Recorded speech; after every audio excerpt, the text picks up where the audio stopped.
Greetings, Mavericks and new viewers.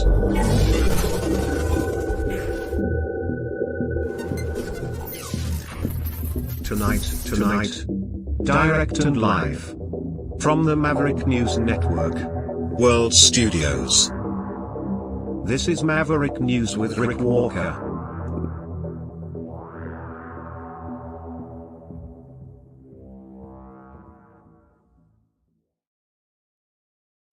Welcome back to the Maverick News Channel, everyone. Great to have everybody here. I know there's a lot of news out there tonight. The director of the Secret Service testifying today. We have, people wondering what the heck is going on with Joe Biden. But we have a special guest. And so, the rest of the world is covering all of that stuff. And I will try to touch on it at the tail end of the broadcast. But front and center, we have Mike Pekarek back from Ukraine Defense Support tonight to talk about what's going on in Ukraine. And the discussion we are going to have will relate to all of the news of today anyway. So in a roundabout way, we're still going to end up talking about all of today's top news stories through the course of this feature interview, which will commence right after this.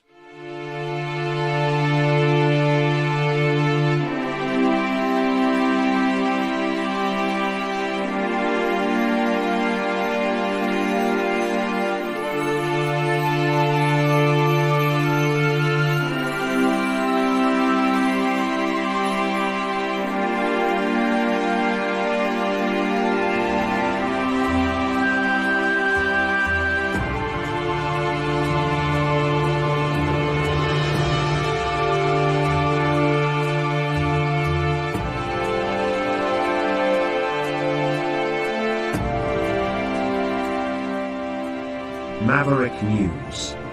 The world is watching.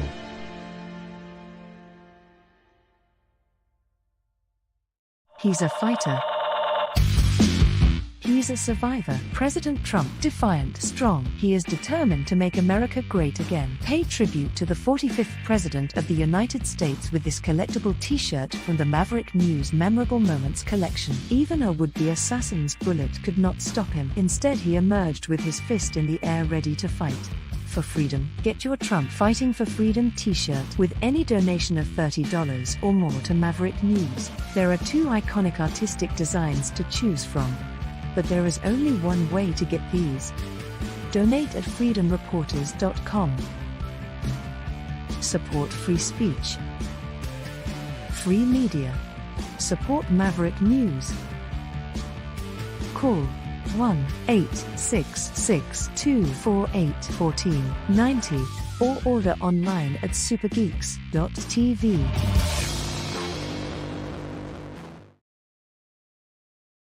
Okay, we're back, and Trump raising his fist in the air, saying fight for freedom, and what that fight for freedom is going to look like, 3 months, 6 months, a year from now, I'm not really sure. Depends on who's in the White House, what that looks like. And here to help us make sense of what's going on is Mike Pekarek again from Ukraine Defense Support. Welcome back, sir. Thanks for having me again, Rick. It's our privilege. Really appreciate this. There's so much that has happened since the last time you were here speaking with us. Tonight we're going to touch on, I guess, what constitutes a war crime. We're going to talk about, funding for the war in Ukraine. Just a lot of different things we're just going to explore. But give me, can you... What does all of this mean, do you think, for the war in Ukraine? What's happening politically right now with Biden stepping aside? It looks like maybe Kamala Harris running for the Democrats and J.D. Vance. There's so much going on here. I'm not sure that J.D. Vance is on side with, the effort in Ukraine. A lot of concerns there. Even with Trump, I don't know. Do you have any thoughts? I do. I do have to be careful, just right off the bat, that I do represent a tax-free organization. We are apolitical. We advocate and help Ukraine. That is our issue. That is what we do. With that being said, I can talk about some policies that have happened in my knowledge as I was watching. I can tell you that President Biden was sometimes not very good at bragging about all the things that he did, which is unfortunate because he did actually quite a lot. The NATO alliance is stronger because of his leadership and his diplomacy, and honestly, the relationships that he's built over the last many decades with leaders in foreign nations.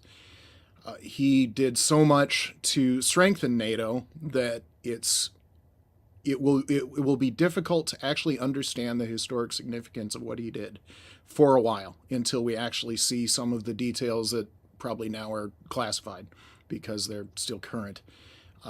And what is happening behind the scenes sometimes still matters on the battlefield. So there's some things that we don't know for a good reason.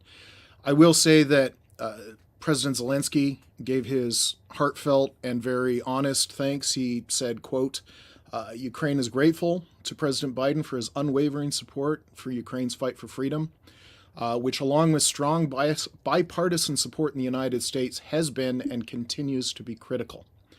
Many strong decisions have been made in recent years, and they will be remembered as bold steps taken by President Biden in response to challenging times. And we respect today his tough but strong decision. I would like to point out that President Biden deciding not to run again is one of the extremely rare politicians, not just in the United States, but in world history. How many people actually step down?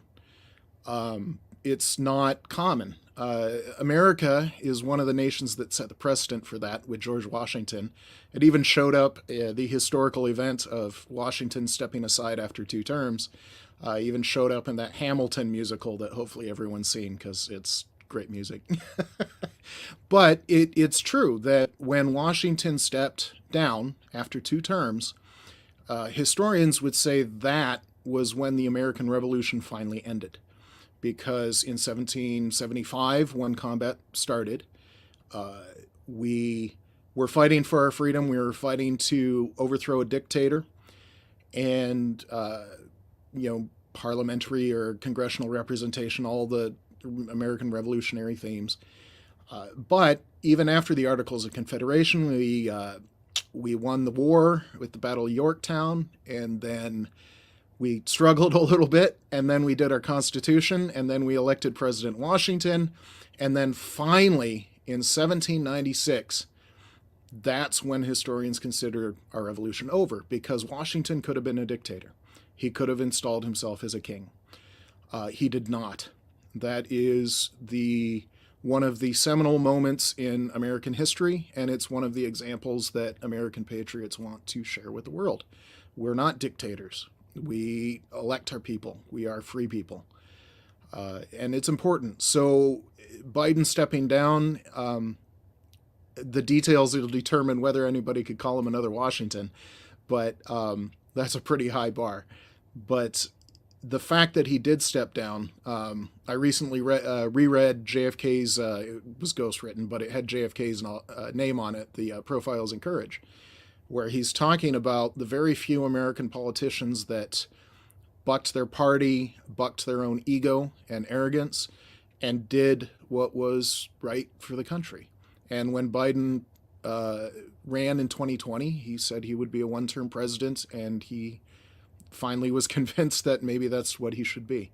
I have all the respect in the world for Biden. I served under him in the United States Air Force. And I know people that interacted with him. He was always, as Senator Lindsey Graham said, he's one of the best human beings in American politics. Senator Lindsey Graham said that in an interview in 2015. And Lindsey Graham and Joe Biden served together in the Senate for decades, and then for 8 years while Biden was the vice president. So Lindsey Graham, for all of his faults, knows Biden quite well. I will say that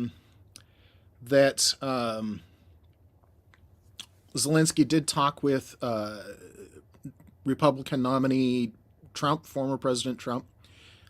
during the NATO summit or right after. I'd have to look at the date. It was a very frank discussion. But one of the things that we do know about Trump is that Trump likes to feel important. He likes to feel like what he did will be remembered. There's various things that motivate former President Trump and current presidential nominee Trump. The Ukrainian said, let's see, what did he say?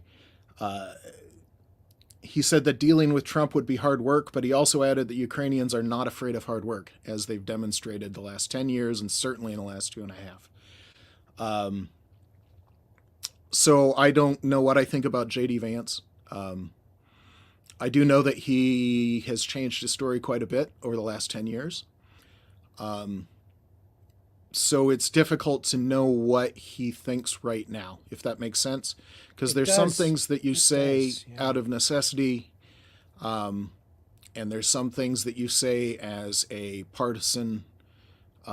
We used to call them hatchet men. I don't know if that's still the term, where it was their job to go, take a hatchet to the opponent's, arguments and stuff like that. And J.D. Vance has been a hatchet man for the Republican Party for a couple of years. But I do know that he's young. He's relatively inexperienced. And so it's kind of hard to tell where he's at. And that's, I don't know enough about him to be a judge. Yeah, I'm struggling with him because there's the soundbite going around right now, him saying, and it's an older soundbite of him saying he doesn't really care what happens to Ukraine.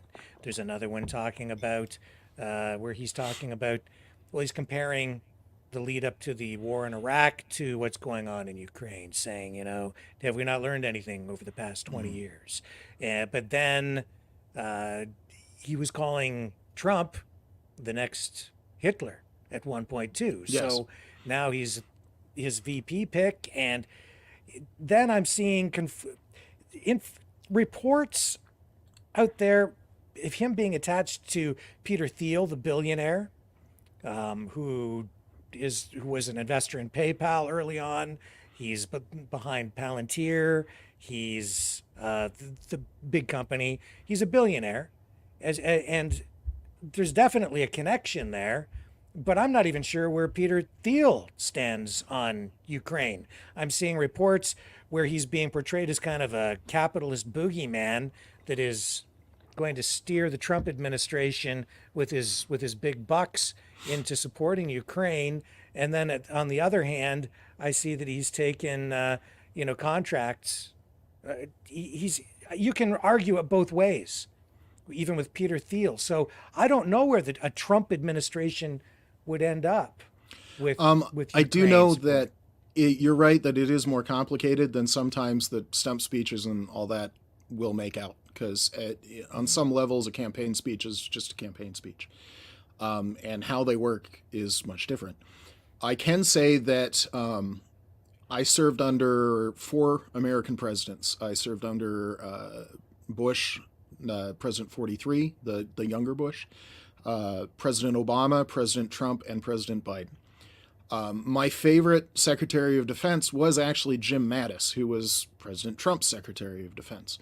Part of that goes back to my time spent in Iraq and Afghanistan, and Jim Mattis was one of the commanding generals at the time. And I don't know if you're aware of the famous quote from him. This actually ties into the laws of war, but he famously said early after 9/11, when we were first going into Afghanistan, he said to his soldiers, he said, his Marines, because he was a Marine commander at the time, he said that you need to be courteous, you need to be professional, but you also need to be prepared to kill everyone you meet. And while that has a certain military harshness to it, it's actually very practical advice, meaning that be courteous and professional, you need to do your job. And in terms of the the things, the red meat for Marines and other military people about being prepared to kill everyone you meet. It's one of those, you need to do your job and you need to come home safe. Because if you are not prepared, then Americans and the wrong people will die. American military talks about this a lot, that when we do our jobs properly, people die. And when we make mistakes, the wrong people die. And that's a problem. And Americans are always working to minimize all of that, like the better nations in the world have. So I do know that one of the things that President Trump, when he was president, fought for, he was very loud and, shall we say, crass, for a kind word about it, was talking to the other NATO nations about paying their fair share. NATO had made an agreement that every member state would raise their defense spending to 2% of the gross domestic product. And President Trump was very loud about it, but he was not unique. The other presidents that I served, President Bush and President Obama, also were talking to NATO nations about, hey, look, you guys need to pay more about your military. You need to pay attention. You need to pay the money. Freedom is literally not free. And militaries, especially good militaries, cost a lot of money. And there's just no way around it. So while President Trump was brash and public about it, he was not unique. And I will say one of the things I was going to say about the NATO summit was that let me get my numbers up here. In 2021, so after President Trump left office, only 6 of then 30 NATO nations were above 2%. In 2023, at the end of 2023, so current as of January 1st, 23 NATO nations were above 2%. So in the span of 2 years, we went from 6 to 23, so 17 nations greatly boosted their defense spending. And it was a success because President Biden was asking them the same thing, starting as soon as he took office, because he knew the dynamics from his 8 years serving as Obama's vice president. And one of the things about President Obama was that he was a foreign policy novice. His experience was good. He was a natural leader, but his experience in the foreign realm was almost non-existent. So one of the reasons he chose Biden was because of Biden's very deep, both in terms of knowledge and time, and just personal relationships with foreign leaders. That was President Biden's primary role as Obama's vice president. So President Biden's been working at this for a long time. He had great success leading NATO. I want to give a couple of numbers if I can. So for instance, some people might think the United States is the one that has the highest military budget, but we're actually not. We're certainly in terms of total dollars, but in terms of gross domestic product, the highest is actually Poland, with 3.8% of their GDP going to their defense budget. And it's bigger than that because if you study international economics, a dollar in America, or you just travel places, you know well that a dollar in America has different value depending on where you go.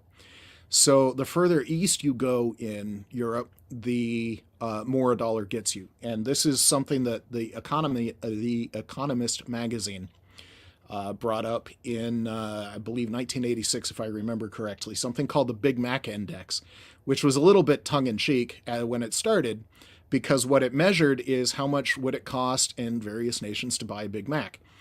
And so in the United States, currently it's about $5.15. It varies regionally because we are kind of a big country. In Canada, for instance, it's $5.25, so very close to the United States. Certainly because America is so big that we've got this range of prices, So the Canadian $5.25 is well within the normal American amount. But in Poland, it's $3.59. So that's what, 75%-ish of what, maybe closer to 80% of of the American price. So when I talk about Poland spending 3.8% of their budget on their defense, but every dollar goes that much further in Poland than it does in the United States, that 3.8% looks even more impressive. Second place is the United States at 3.4% last year. It might or might not go up this year. I think the amounts are still in flux. You have some. Greece shocked me at 3.3. The Baltics should surprise no one, between 2.5 and 3.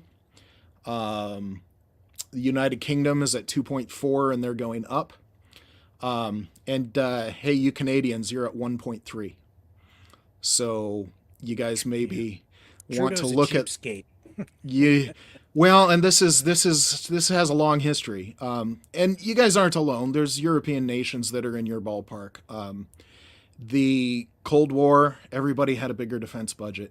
And when the Berlin Wall fell and the Soviet Union fell, the Americans included, everybody was like, peace dividend. We don't need to spend this giant amount of money on our military, which had secondary effects boosting the economy in terms of computers and like the microchips that we're using to conduct this interview over the net and record it and all that. They were an American invention that was a combination of trying to get better solid state technology into military missiles, specifically the ICBMs, at the time the Sparrow Beyond Visual Range missile and the Sidewinder close-in missile, as well as the Apollo program. And all of those things required something a little bit more stout than a vacuum tube. And so military spending does have serious economic effects. The first internet was the ARPANET, since been renamed to DARPA, Defense Advanced Research, in the United States. But it was ARPANET. It connected a couple of universities with basic data sharing. And you combine that, that was the first IP address system. So military spending has knock-on effects that sometimes are huge. But if you can spend it directly on other things, well, everybody did that. So we get it, but the remaining 9 nations, looking at you, Canada, need to maybe boost your defense spending a little bit more. So I do know Canada is in a bit of a rebuild, so that will help when you guys finish doing that. Sure. So, I mean, again, I think that would you? I don't know if you can speak to this because of the charitable status of the organization, but is there more stability or predictability with a Democrat back in the White House, or it seems like it's a little unpredictable if we get Trump in there, both in terms of support for Ukraine and NATO? So I would agree that we are in flux. There are challenges ahead for everybody. However, it's important to remember that when push comes to shove, when we actually have votes on helping Ukraine, it's extraordinarily bipartisan. The defense bill that passed in April, the supplemental for $61 billion to Ukraine, was almost 80% in favor. And I don't remember if we covered this on the last one, but how many issues in the United States get a vote that is 80% in favor? So the extreme bipartisanship in the United States for helping Ukraine is high. And we've demonstrated that with votes. Various firebrands have raised some bills to halt funding, and those never got more than 20% in favor. So again, 80% bipartisan support to help Ukraine is a little bit baked in. That's been the only, there's been a couple of ups and downs in that, but that's a very, very hard figure for American support for Ukraine. One of the challenges that Ukraine Defense Support is trying to do is let the people that are in office, that are running for office, that will be serving come January when they're sworn in, is the level of support among the voters. Because there's the, when I was at the Ukraine Defense Summit in Washington, D.C., talking to members of Congress in April, that's one of the things that we told. I went into, for instance, a very MAGA Republican, Mike Boss office, Representative Mike Boss, and I was like, look, your voters are in favor. You've got Boeing plants that are helping Ukraine. You've got a General Dynamics ammunition plant and so all of these people in your district are they're helping Ukraine. It's benefiting the local economy because you can't avoid that in defense spending. That's just the way it is. And so it's communicating the very real support and the very real effects, because they talk about, well, why are we spending this much on Ukraine, and are we weakening America? Are we weakening NATO? And those are serious concerns because when you're talking about sending reserve gear like the Bradleys and the Abrams, or President Biden during the NATO summit used his presidential drawdown authority to send yet another Patriot battery to Ukraine, then you have to talk about, well, how do we replace those stocks? And one of the things that we talk about is like, look, a lot of the money that we're spending in the United States on Americans, on high wage, high tech, high skilled jobs that are rebuilding the American military. Because one of the things that President Trump was working on, and President Obama for that matter, everybody after 2014, was like, we're talking about the strategic defense infrastructure. And that's separate from the military. Infrastructure is like, what are your ammunition plants capable of producing every month? And before February 2022, the entire United States was capable of producing less than 30,000 artillery shells a month. And we're talking just dumb artillery shells. They have propellant and a warhead, and that's about it. We're not talking about like the smart Excalibur shells or anything like that. That's since been expanded. We're nearing 60,000, and in 2025, we will be nearing the capacity of 100,000 per month. So we're getting back to Cold War levels. This is of strategic value to the United States, because if you start talking about the threat of China, then we need these. There's fighter production lines we're keeping open for this very reason. Not we're going to get great jets out of them, but the fact that we have a fighter production line open has its own value. One of the reasons we never restarted F-22 production is somebody did a study and said it would cost at least $2 billion just to open up the factory again. And that's before you got even a single jet cutting metal. So the value of a production line is extremely high. So some of the Ukraine defense dollars, we're helping Ukraine, we're expanding our production capacity, but it's also benefiting the United States. It's making us stronger. And that's important to know, because even just not the factory, you're talking about the skilled workers. I can go on, but if you want a historic example, sure, going way back. So everybody is aware of the Battle of Midway. Did I mention this on the last podcast? No. It's one of my favorite stories. The Battle of Midway is one of the world history's greatest battles. It's one of the most decisive in terms of naval battles. It ranks up there with Trafalgar and Thermopylae. I mean, it's the impact of that win was just, there's just no overstating it. It's one of the most historic, most impactful wins of any battle, certainly a naval battle in world history. The Americans at the time had 3 aircraft carriers fighting that battle. It was the Yorktown class, so it was the Yorktown, Enterprise, and Hornet. The Yorktown and the Enterprise were laid down. They were ordered by President Roosevelt, FDR, at the early part of his presidential term. I believe 1934, they were part of the National Industrial Recovery Act. It was for civilians, and the defense budget, it was completely outside of the defense budget. It was meant to address the civilian workforce, because the Great Depression had shut down factories, it had shut down shipyards, it had shut down all of these things. When you shut down a shipyard, you have all sorts of these trained workers that you just cut loose. You have the facility that starts to rust on day one, and every day it gets a little bit rustier and a little bit more creaky. And so one of the things about that was he said, look, we've got strategically valuable industrial infrastructure that's sitting and falling apart. So the NERA Act, one of the things that it authorized was the Yorktown and the Enterprise. And they were built and commissioned, and then when all of the stuff in Europe started going sideways in 1938 and 1939, the only American aircraft carrier design available for immediate construction was the Yorktown class. So we built a third, the Hornet. And that was built later. It's the shortest lived aircraft carrier in the American history. I think it was afloat and active for about a year before it got sunk.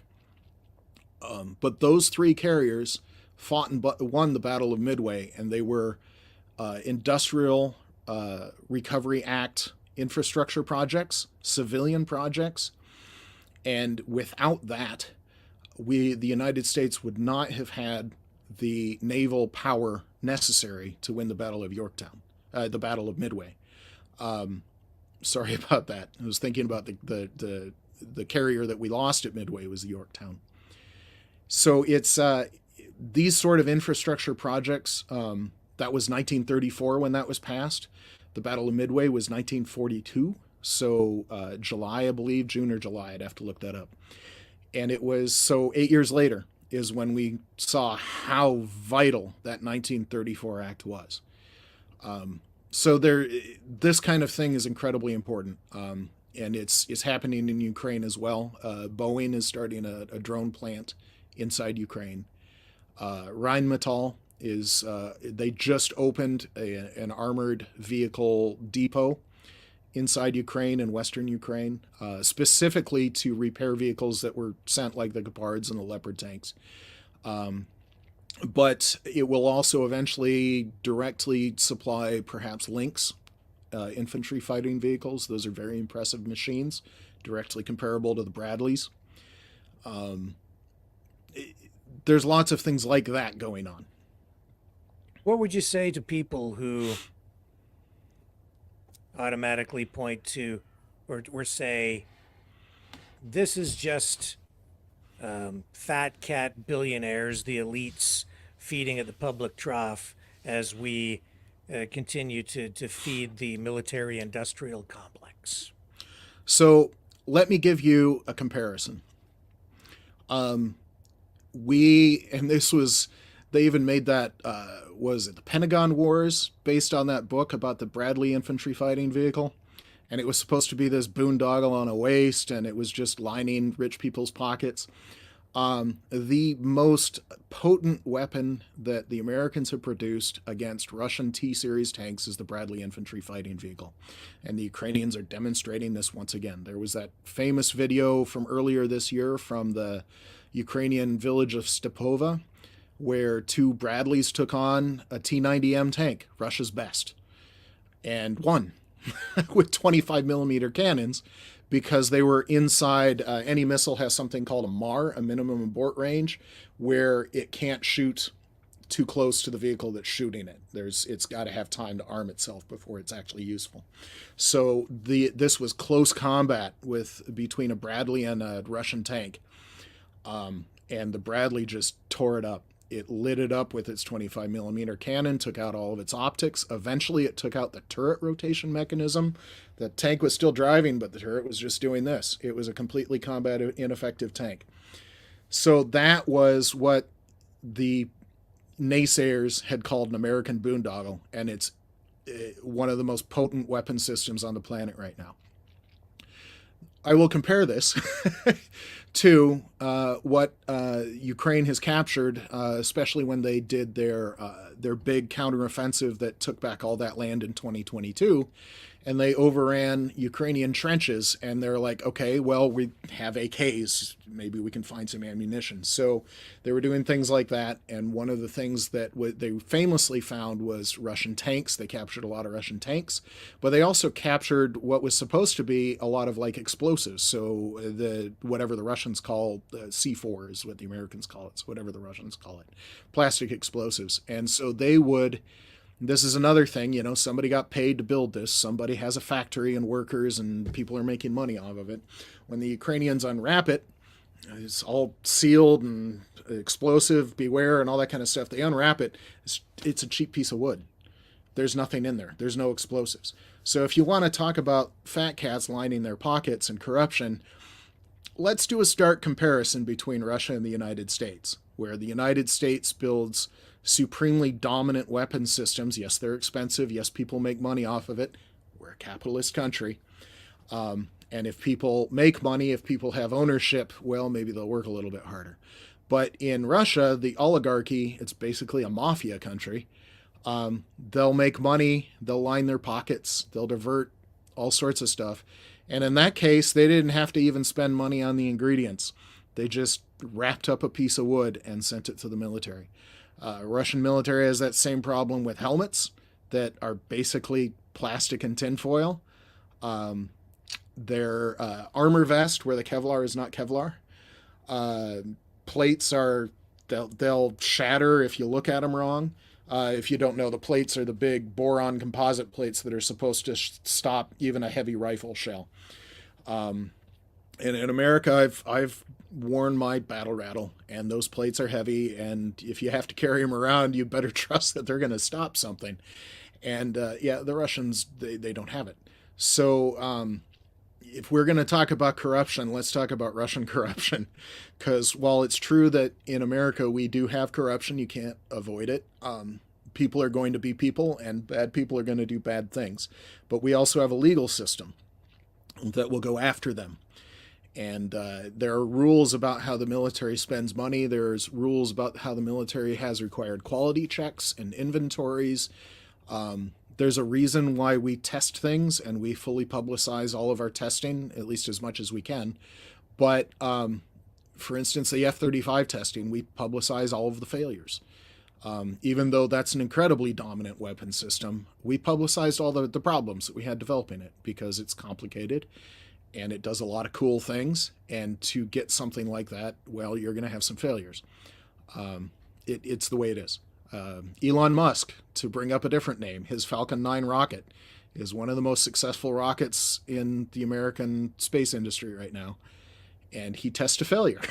You can watch all of the SpaceX failures, because what he would do is he would design it until it breaks and then figure out what broke and fix it, and then design it until it breaks again. And now we've got an incredibly valuable rocket.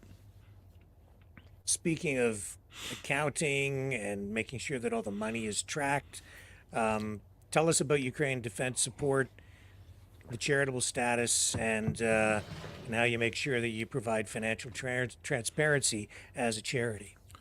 So there's two sides to this. The very simple side of this is that every dollar that Ukraine Defense Support raises goes directly to support the Ukrainian military. The reason that we know this is that the only Ukrainian soldiers and units that we support are the ones that we have direct contact with.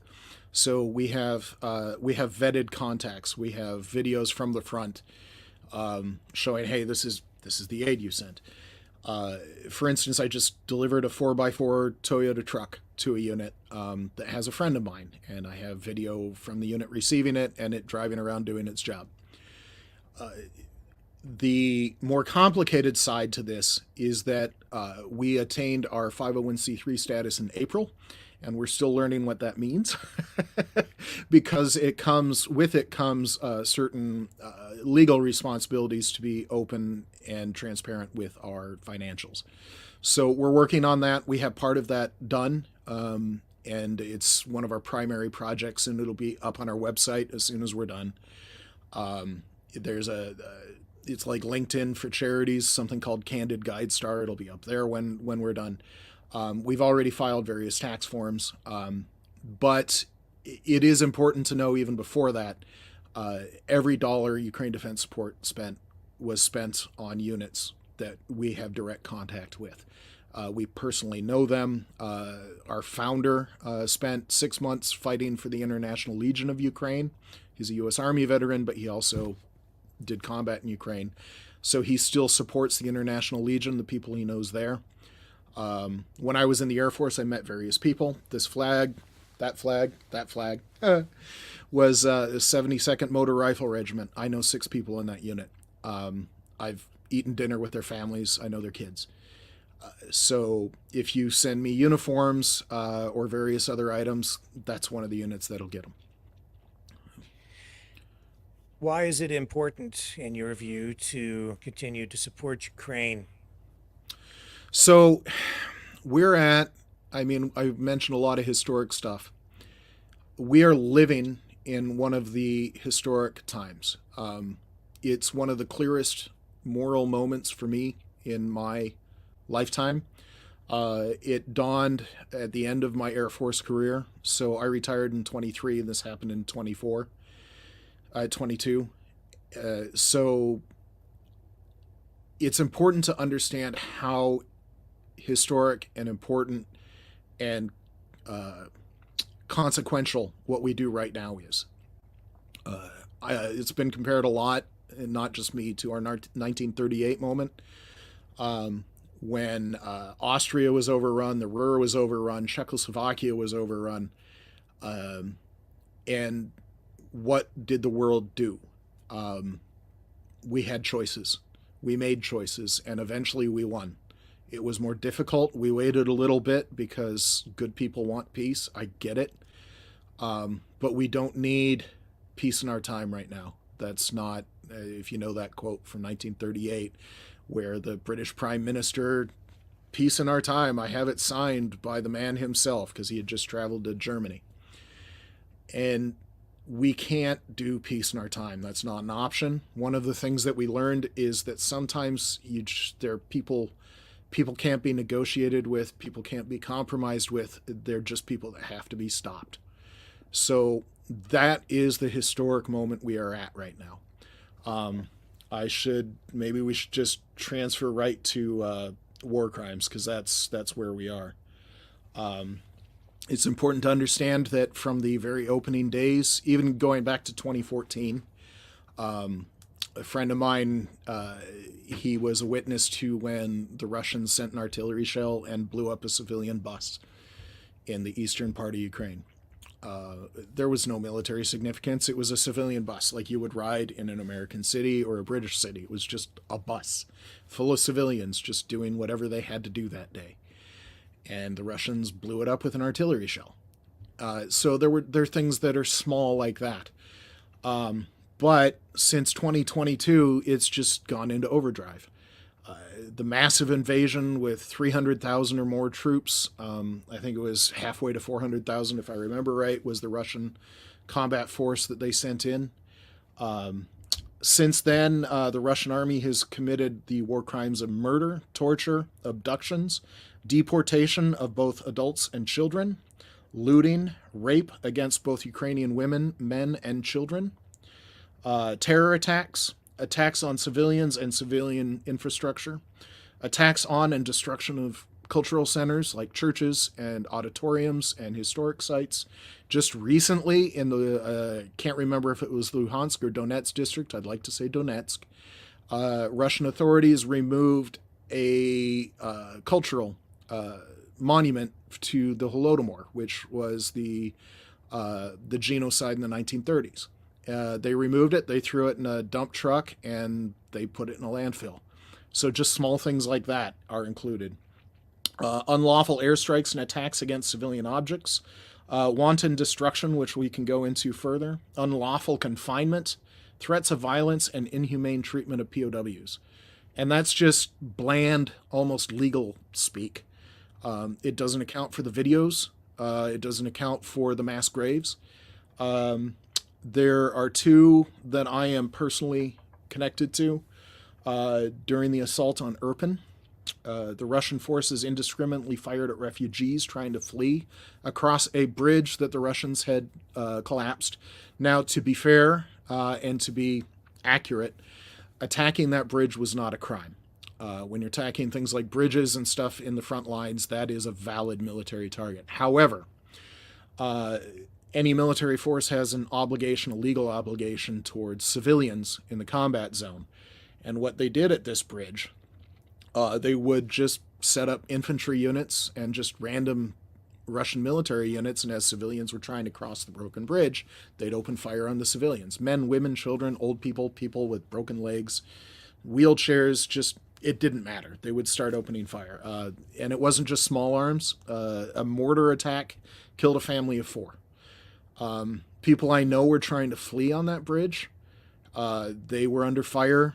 They witnessed these war crimes. This is not made up.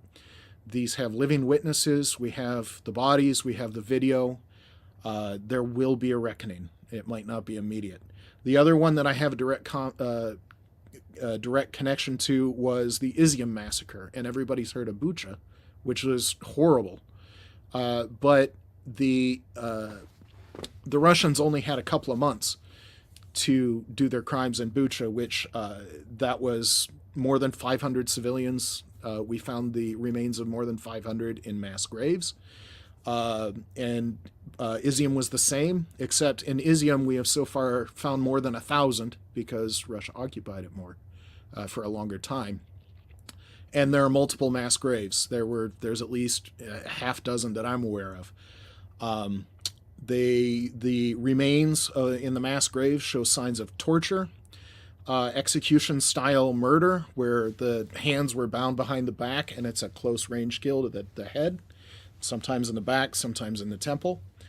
Clear signs, and including DNA remains of the rapists for men, women, and children as young as 5 years old. So the horrific crimes are just untold. My personal contact to the Izium massacre is a friend of mine who was a tank commander in the first tanks at Chernihiv. And whenever you're doing such a successful attack as the Ukrainians did in 2022, you push along the line until you find a weak spot, and then you open the hole up in the enemy lines. And then what you have is you've got a unit in reserve, and that unit's job is the breakthrough unit, and they pour through that hole and go behind the lines and just tear apart the enemy military. The American liberation of France in 1944 was such an operation, and so was the 2022 Ukraine counteroffensive. One of my friends commanded a tank in the first tanks out of Chernihiv, who had also just won the Battle of Kiev, and he was one of the units that liberated Izium, and he was one of the first units to come across a mass grave. Unfortunately, he died several weeks later. He got his tank crew out, but he died with his tank. So he was a witness. He sent me video. I have since sent that video to international organizations, including the United States government and the International Red Cross. So these war crimes are documented, and by more people than just me, because there are people on the ground that have a lot more information than I ever did. So how do you see people like Scott Ritter have been saying that Bucha was not the Russians. He flips it around and says that it was, if I remember correctly, what he was saying at the time was it was Ukraine committing these atrocities. How do you address that kind of pushback? So one, it's not true. The information is so overwhelming that it's just not even a thing. The only way to counter that is just with the mountains and the mountains of evidence to the contrary. Scott Ritter is not known for being the most honest broker the last several years. Without going into some of it, let's just say that Scott Ritter's got his own problems with, if he had done them in a combat zone, would have been a war crime. So he's not a trustworthy source. That would be one thing. But just the sheer evidence to the contrary, there's just no counter to that. It's a plain fact that the Russian army has committed war crimes in Ukraine and continue to this day. Yeah, well, I have an article here, Amnesty International. Is this the infamous Amnesty International from a couple of years ago? Yeah, I don't know. I think, well, they're saying that I don't know which side they're taking on this. I think irrefutable evidence of war crimes. I think they're supporting what you're saying, basically. So Amnesty International has they've said a couple of weird things, but yes, they have been one of the groups that have documented Bucha specifically. Yeah. But it's more than them. It's there's been observers from any number of countries that have gone in there, because as soon as you as soon as you find a mass grave, one of the important things to do is to call in. You got to call somebody. So one of my jobs when I was in the military, personally, I had to study the laws of war, which the Geneva Conventions, it's gone by different names. The International Laws of Armed Conflict, I believe, is the current phrasing. I had to study it personally at least once a year, but whenever I was going into a place like the annual is just basic stuff. The very brief, very shallow overview is the annual training. But anytime you go into a place where you might experience trouble, you might, for instance, the kidnapping an American military person was a threat in some places. And so you had to be aware of your rights and legal duties as a prisoner. But you also had to study the other laws of war. And it's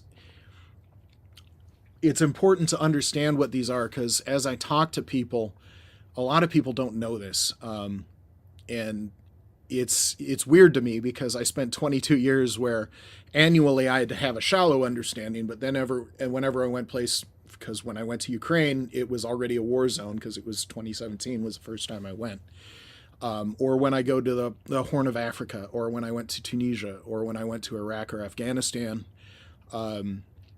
those were all considered hot zones where I had to have a much, much, much, much deeper understanding of what was going on, because it is the responsibility of military members to understand these laws. And it is the responsibility of leaders of nations and militaries to ensure their soldiers know these laws. So as a sergeant, one of my jobs was to make sure that everybody in my unit specifically, and certainly everybody under my supervision, was well aware of these. They had completed the training, they had the basic understanding, because it was important in real world circumstances. So one of the things that people don't even understand is sometimes the generic overview, and I'd like to give. I can send you the links on my sources for this. One of them is the U.S. military, and one of them is the International Red Cross, which is one of the primary Geneva Conventions overseeing authorities, shall we say, for lack of a more accurate. But every war, every law that governs how militaries need to behave and civilians need to behave during war is guided by 5 principles. And one of the things about these, when I say international law, I mean international law, because in America we have a treaty system where when we ratify and sign a treaty under our Constitution, once the Senate ratifies and the President signs, it is literally U.S. law. That treaty becomes U.S. law. And this is true for any of the signatories, because that was one part of the treaty, is that when you sign on to this treaty, it becomes the law of your nation. And if you break this law, there are consequences. One of the basic underpinnings is that while there are specific circumstances that they detail, specific, like this action is specifically a war crime, one of the parts of this law is that the listing of specifics is not intended and should never be taken to understand that other things will not be war crimes that are not specifically listed. And the legal framework for that are these 5 principles. That's why they're so important, because they underpin every single specific crime, but they also are supposed to be a relatively easy thing to remember when you are operating in a military manner. A military needs to understand this. When they're considering an action, they need to understand, okay, how do these considerations affect me? To the extent where some military units have lawyers there, that their specialty is international law and the laws of armed conflict. And so just not to belabor it too much, the first one is military necessity. That is, your actions need to be justified and necessary in order to defeat the enemy. And here is, so it needs to be necessary to defeat the enemy, but it also needs to be as quickly and efficiently as possible. So that's almost very specific when you're looking at what you're doing. Can you draw it out? No, you can't. Can you do wanton destruction where you don't need to? No, you can't. Can it be something that you're going to do and it'll be going after something that isn't necessarily going to defeat the enemy? Well, probably not. It's relatively easy to make the case that it'll help, but there's some circumstances that it wouldn't.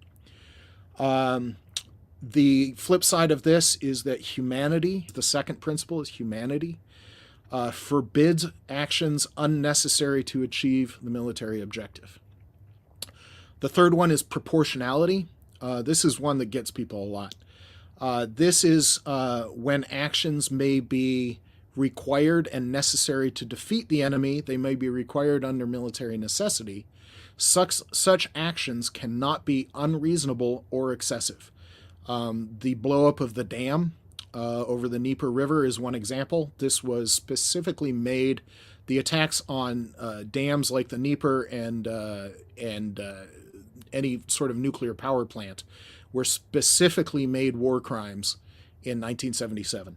So when the Russian tanks ran into that Zaporizhzhia nuke plant, guns a-blazing, shooting in the direction of the actual reactor vessels, that was a war crime. It was just people with AKs and general armored vehicles. It was still a war crime. But the blowing of the dam was flat out a war crime. Distinction is the next one. This is one that when we're talking about the Bucha massacre and the cultural centers and all that kind of stuff, that's what this one comes under. This underpins the party's responsibility to behave with military necessity, humanity, and proportionality. It requires the parties in a conflict to recognize and respect certain civilian legal categories as well as military categories. For instance, medical personnel that are identified with a Red Cross armband or some sort of I'm obviously a medic badge. Those are protected. They are not combatants. They are not legal targets. Chaplains are the other category. Those are the only two categories protected, that uniform military categories. Principally, the distinction between armed forces and civilian population. That's what distinction is. You literally, according to the laws of war, you cannot attack civilians. So that bridge that I was talking about, they were attacking civilians. It's flat out a war crime. There's just no way around that. We have all the proof that we need. And the last one is honor. And this one is also something that's a little bit more subtle than people give it credit for. It supports the entire system and gives parties confidence in it. The thing about honor that, I mean, it sounds like, okay, what does that actually mean? The nation conducting military operations in accordance with the laws of war must have a system in place to investigate, to have war crimes observed. When somebody observes a war crimes, there must be a system to report it, there must be a system to investigate it, and there must be a system to prosecute it. That's one of the requirements for the principle of honor. And Russia doesn't have that right now. They're not reporting war crimes further. They are lying about them. They are doing it through proxies like Scott Ritter and others. RT is full of this kind of lie all the time. And even a journalistic, they're an outshoot of the Russian government, but even they are guilty of war crimes when they spread these kinds of lies. So it's important. I can go into more specifics if you want, but those 5 principles, if people take nothing else out of this, military necessity, humanity, proportionality, distinction, and honor. And every single combatant needs to know those. That's actually a legal requirement of the Geneva Conventions. The Russians turn around and accuse Ukraine of war crimes. I mean, it doesn't matter what war you're looking at. Both sides accuse the other side of war crimes. Most recently, what comes to mind is this claim that the Sevastopol beach was hit with cluster munitions dropped by an ATACMS missile. And this was the video that was used as the evidence of that. I have to say, I thought from the very beginning this video was a little weird, but this is what it looked like.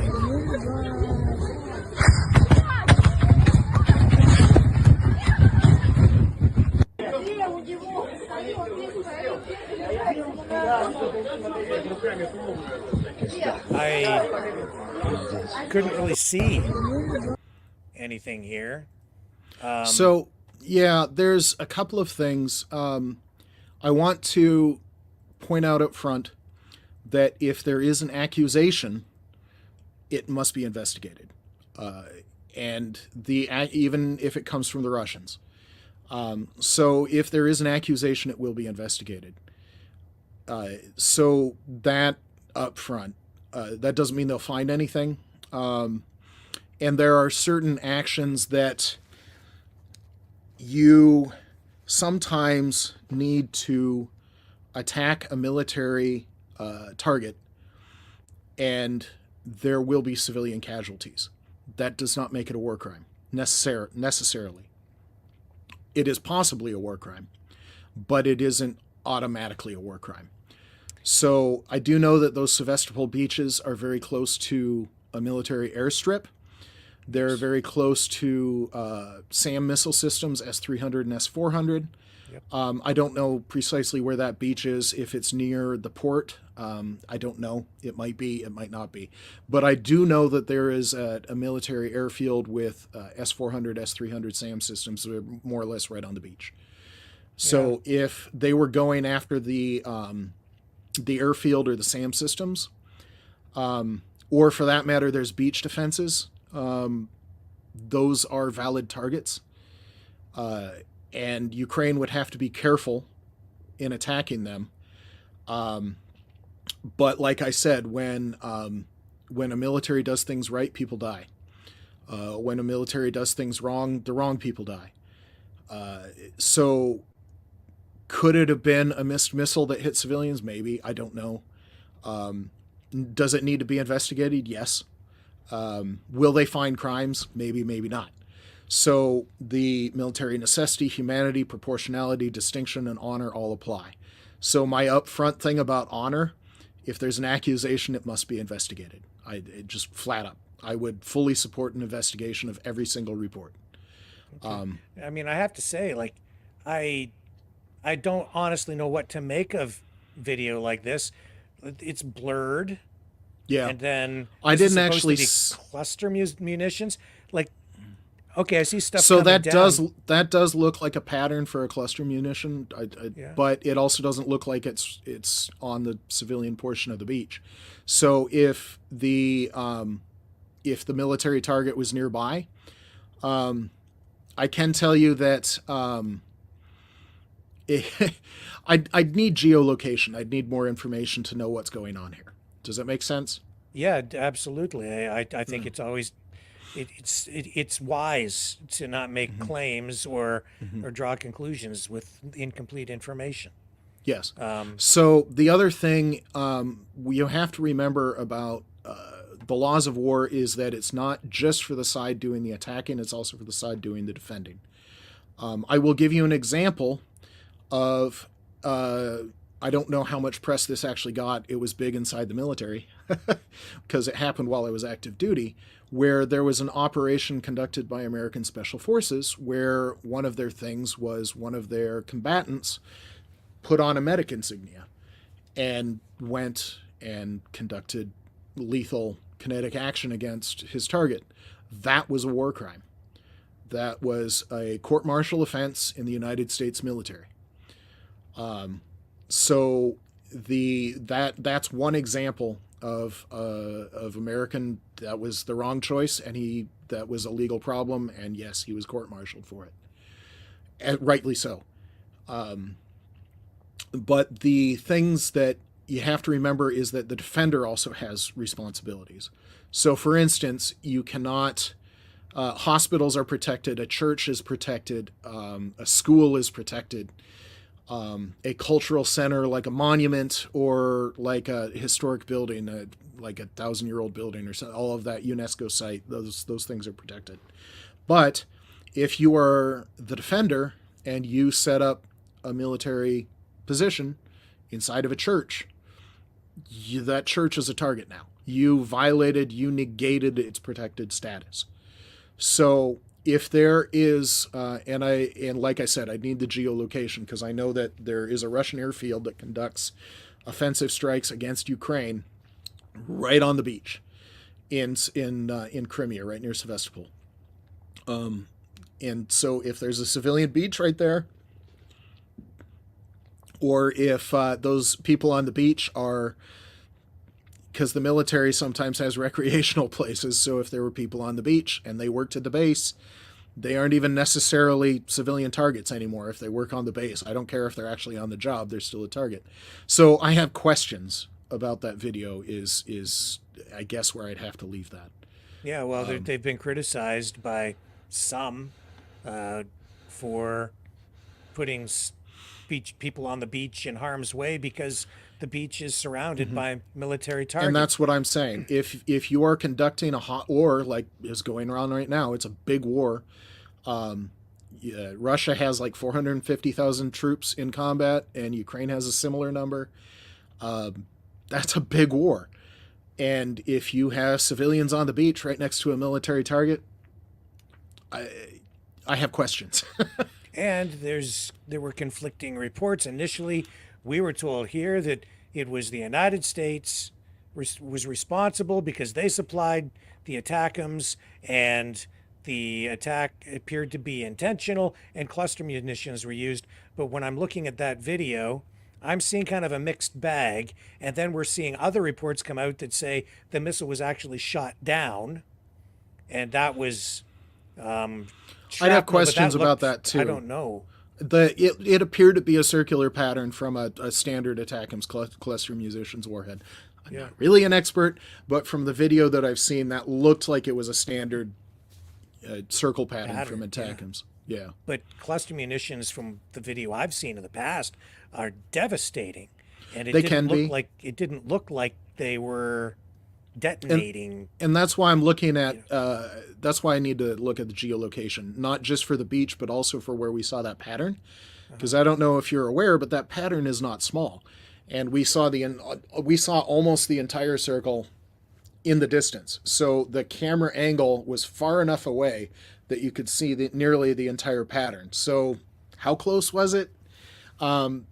So the other side, we're spending a lot of time on this. I get it, because there's Russian disinformation. We need to counter that. But when you're talking about this, where maybe it is, maybe it isn't, we'd need more investigation to even know. And there's not enough information in the video outside of geolocation. Versus mass graves in Bucha and Izium, Russian soldiers that publish video on social media about how they're torturing civilians and military prisoners. There is a video out there of a Russian soldier who captured a Ukrainian, the poor Ukrainian's alive on the ground, somebody sitting on him.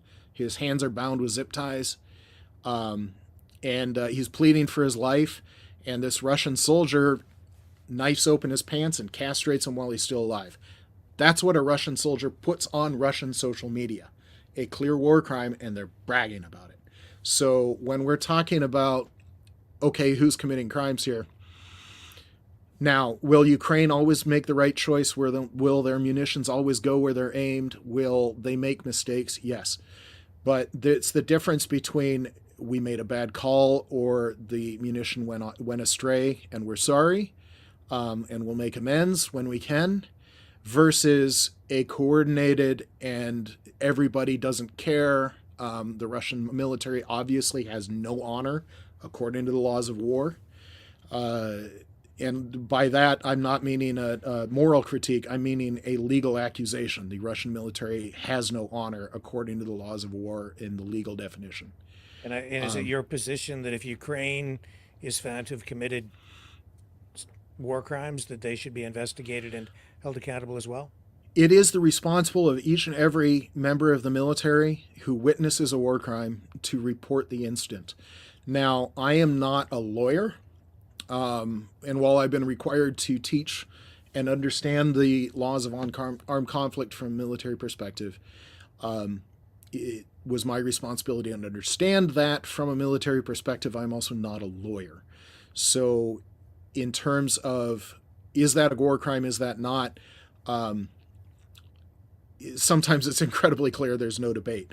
But sometimes you would need to call in a lawyer. So, for instance, that video, that needs to be handed to a lawyer, and I'd have to look it up. But it obviously hasn't made a lot of the other media where I'm watching. But yes, it would need to be investigated. If there is an incident that Ukraine committed that is actually a war crime, that needs to be investigated and prosecuted. Like I said on the American example that I gave, the operator committed a war crime. He was accused and he was court-martialed, and that's the way it works, because the American military has honor and the Ukrainian military does as well. So any war crimes should be reported. Any possible war crimes should be reported. If they are in fact crimes, yes, they should be prosecuted. That is my position. And the American military has been held accountable for, yes, as they should.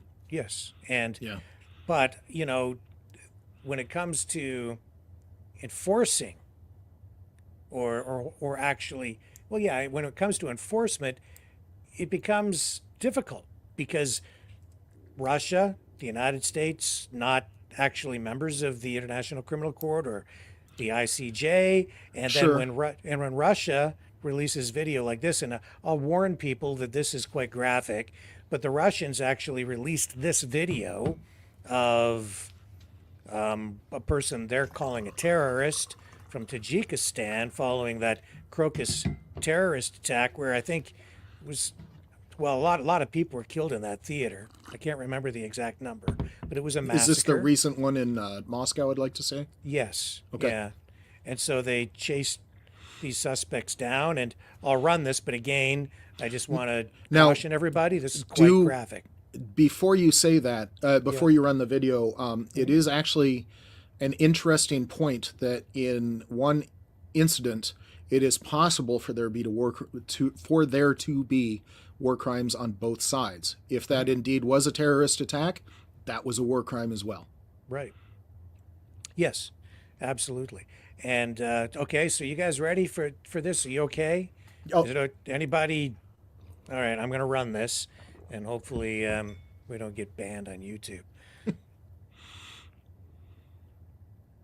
I hope it's going to run. Here we go. It's not playing off the hard drive. I'll tell you what, folks, let me re-cue these because I think we sat so long that the hard drive went to sleep. So let me take a little break, okay? Okay. And we'll come back and we'll run this video, and it'll give you guys plenty of time to prepare. You know, someone very profoundly once said many years ago that if fascism ever comes to America, it'll come in the name of liberalism.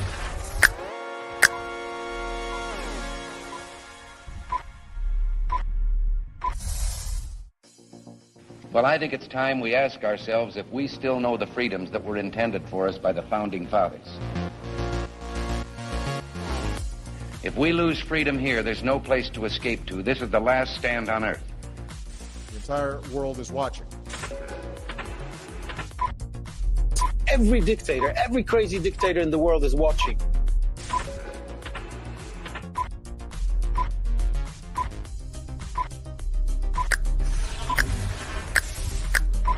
The world is watching. On TV, the entire world is watching. On social media. But the entire world is watching, and yes, they are seeing what we have apparently bravely been willing to say that others are thinking. Stand for freedom. Literally stand for freedom. Let's get this done. The entire world is watching. We're at war with the most dangerous enemy that has ever faced mankind in his long climb from the swamp to the stars. Maverick News. Maverick News. Maverick News. Let me have more control of my own destiny. The world is watching.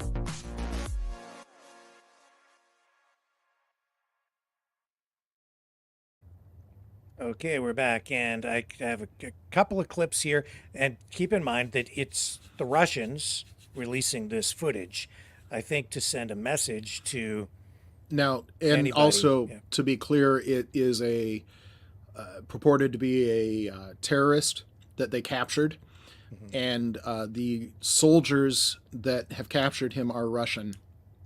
And I have something specific to say after this. Okay, so here's the first clip.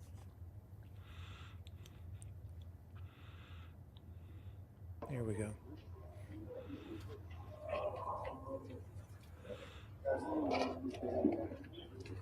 This is him after his ear had been cut. And I'll pull this down. And this is another clip also from the same incident, same suspect. And they, again, they're cutting his ear off, and then they feed it to him or stuff it in his mouth. And keep in mind, this is the Russians shooting this and then posting it on social media themselves. It's not like, it's not me finding some undercover stuff. They wanted people to see this, so there it is. Let me read you directly from the Geneva Convention of 1949, Article 4. Persons who do not take a direct part or who have ceased to take part in hostilities are entitled to respect. In all circumstances, they are to be treated humanely. Protocol 2 specifically prohibits violence to the life, health, and physical or mental well-being of people. In particular, it prohibits acts of murder and cruel treatment, terrorism, hostage-taking, slavery, outrages on personal dignity, collective punishment, and pillage. These protections are considered fundamental guarantees for all persons. One of the rules that the American military is taught is that while they're a combatant, they're a fair target. Once you capture them, they are your responsibility. Any harm that comes to those POWs, any harm that comes to your prisoner, whether whatever the source, once they become your prisoner, they are under your care. They are your responsibility. Anything that happens to that prisoner is your legal responsibility. So not only had this person been taken prisoner, whether or not he was a combatant or not, that I can't answer, but even if he was a combatant that had committed a war crime, an act of terrorism, once he became a prisoner, he fell under the protections of Geneva, and any violation of that was a war crime. So I want to share this with the audience too. Just as I think this is an important note. This took place during Purim. No, I've never heard anybody even talk about this, but I've been aware of this information from the beginning. It took place during Purim, Jewish festival. And Purim is connected to the story of Haman, which is the story of I'm not an expert on the history of it, but basically this is the story of about trying to exterminate the Jews. And here, let me just pull up a couple of notes here. So the story's set in ancient Persia. It's the story of Mordecai, who is Esther's cousin. Basically, the tradition of eating Haman's ears during Purim comes from the custom of eating triangular pastries, or Hamanstaschen, which means Haman's pockets in Yiddish, and these pastries are referred to as Haman's ears. And I think that I can't help but think that because it happened in Purim, and these guys are coming from Tajikistan, it's like it seems like there's some connection to what's going on in Israel, and cutting the ear off in Purim, and then it's like I'm not doing very well with this, but it was like they were feeding Haman's ears to somebody that they were kind of suggesting was maybe a Zionist at the time. It was like, here, you Jewish sympathizer, eat your Haman's ears, eat your own Haman's ear. It's interesting. Yeah. I was not aware of that connection. I do know that I'm not an expert on what's happening between Israel and Hamas right now. So Yeah.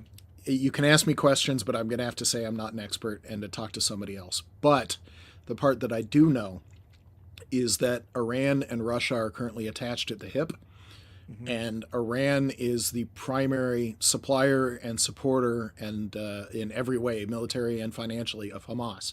So that they're connected, I don't know for sure. It's highly likely, but that's as much as I want to step on that. Yeah, I know, and it's volatile, right? But Haman wanted the Jews destroyed, and that's why you have this tradition of eating Haman's ears, because his ears were cut off in the story, and this is what happened when they captured those suspects. And that in itself. Now, so I can push that aside. You've got the point, right? And there's it just seems like there's a connection to Iran, to the rise in anti-Semitism. We've seen that all over the place, including in Russia. But it is absolutely a war crime in my estimation. But then you saw Vladimir Putin turn around and sign a proclamation after displaying these prisoners in court, not with that injury, but all of them had been clearly assaulted and injured. And he just signed a proclamation absolving, giving immunity to all of the soldiers who had against war crimes. So one of the things to remember about the whole subject is that it is the individual soldier's responsibility to know and behave properly. It is their supervising sergeant or whatever the next rank, it's their responsibility to not only ensure that people under them know it, but are acting in accordance. It is the responsibility for the officers over them. The unit commanders are also responsible.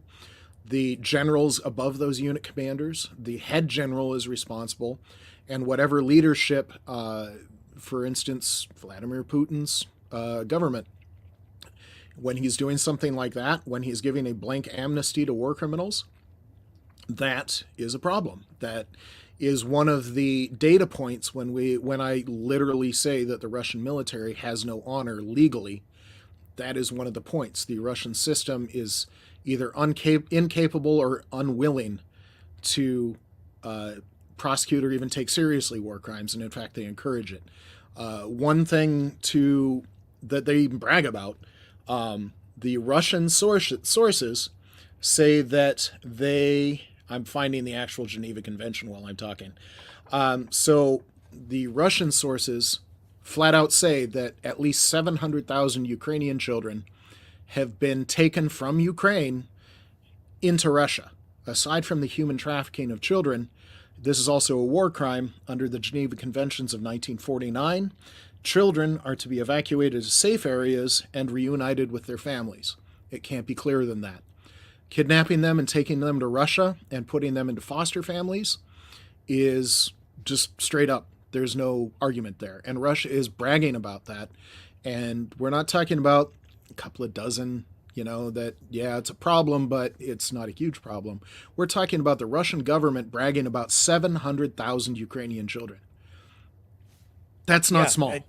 That is actually a fact. And I mean, the Russian government is saying, well, they're keeping the children safe. But you could argue that is in itself a cultural genocide, because those children are That's being fully taken. their intent, yes. Yeah. Yeah. So that gets into other things that I don't have the actual article up for, but yes, you are correct. It is a violation of more than one article of the International Laws of War. And and I'm going to say something here, and this is not going to sit well with my audience, but I don't care. Tucker Carlson, I know he's very popular with our audience, but I just watched a video from a couple of days ago, I think. I'm not sure of the date, but he came out and he said, and I'm always worried when someone is saying everything that the mainstream media tells you, everything they say is a lie.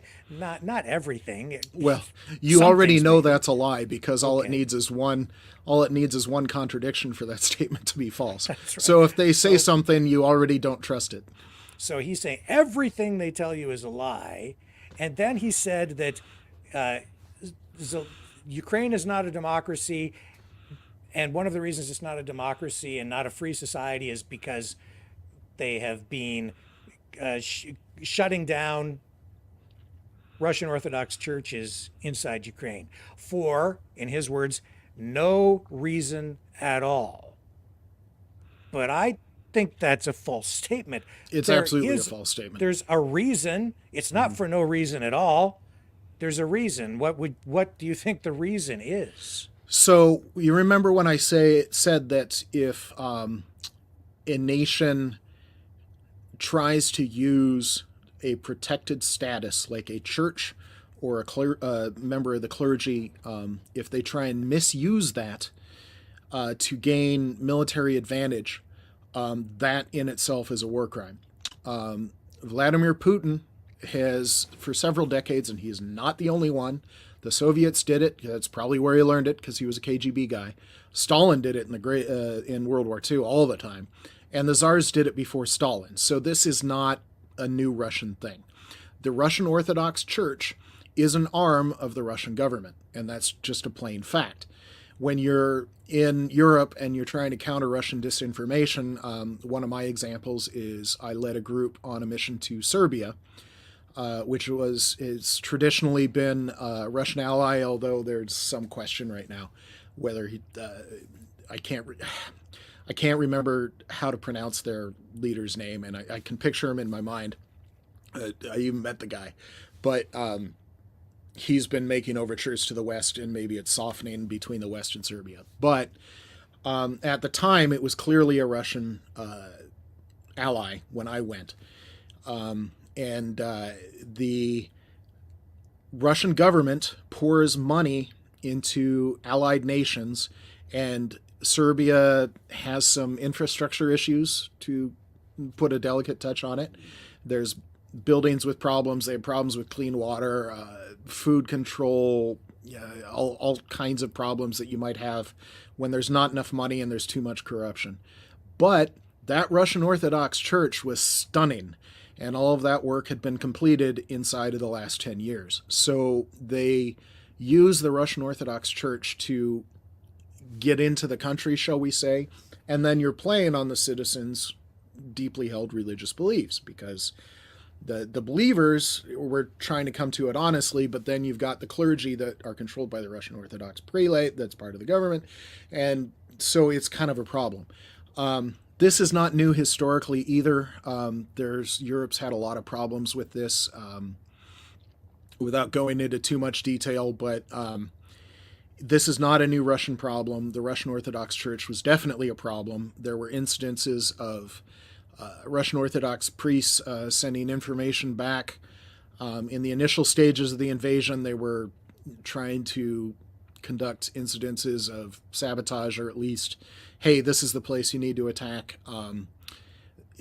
The actions of the Russian Orthodox Church have, in many cases, violated their protected status. Now, going back to the principles, when you're trying to counter that, you have to take into account, humanity and distinction and proportionality. So, would each and every Russian Orthodox priest be guilty? No, you can't say that. Would the buildings be liable for attack? No. But Ukraine had very, very real and justified reasons for breaking the Ukrainian church's ties to the Russian prelate. And it was because the Russian prelate was becoming an active participant in the war against Ukraine. And so in some ways, the Russian Orthodox Church became a combatant. Well, I'm all about peace, and I'd like for the conflict to come to an end, but I'm also strongly of the opinion that you can't get to a meaningful peace without truth. And if you if it's and it's really just that simple. So that's why I'm calling out some of these inconsistencies and outright lies. There are reasons why some of these things are done, and for any media person to sit there and say there's no reason at all for something, that to me is just Yes. an outright propaganda. I can say that I'm highly disappointed in some famous journalists from America, without naming names because there's more than one.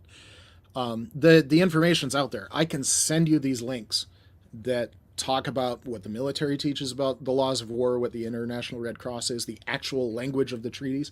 It's not hard to find. It's out there. The simple Google search away. All of the American military documents are public domain.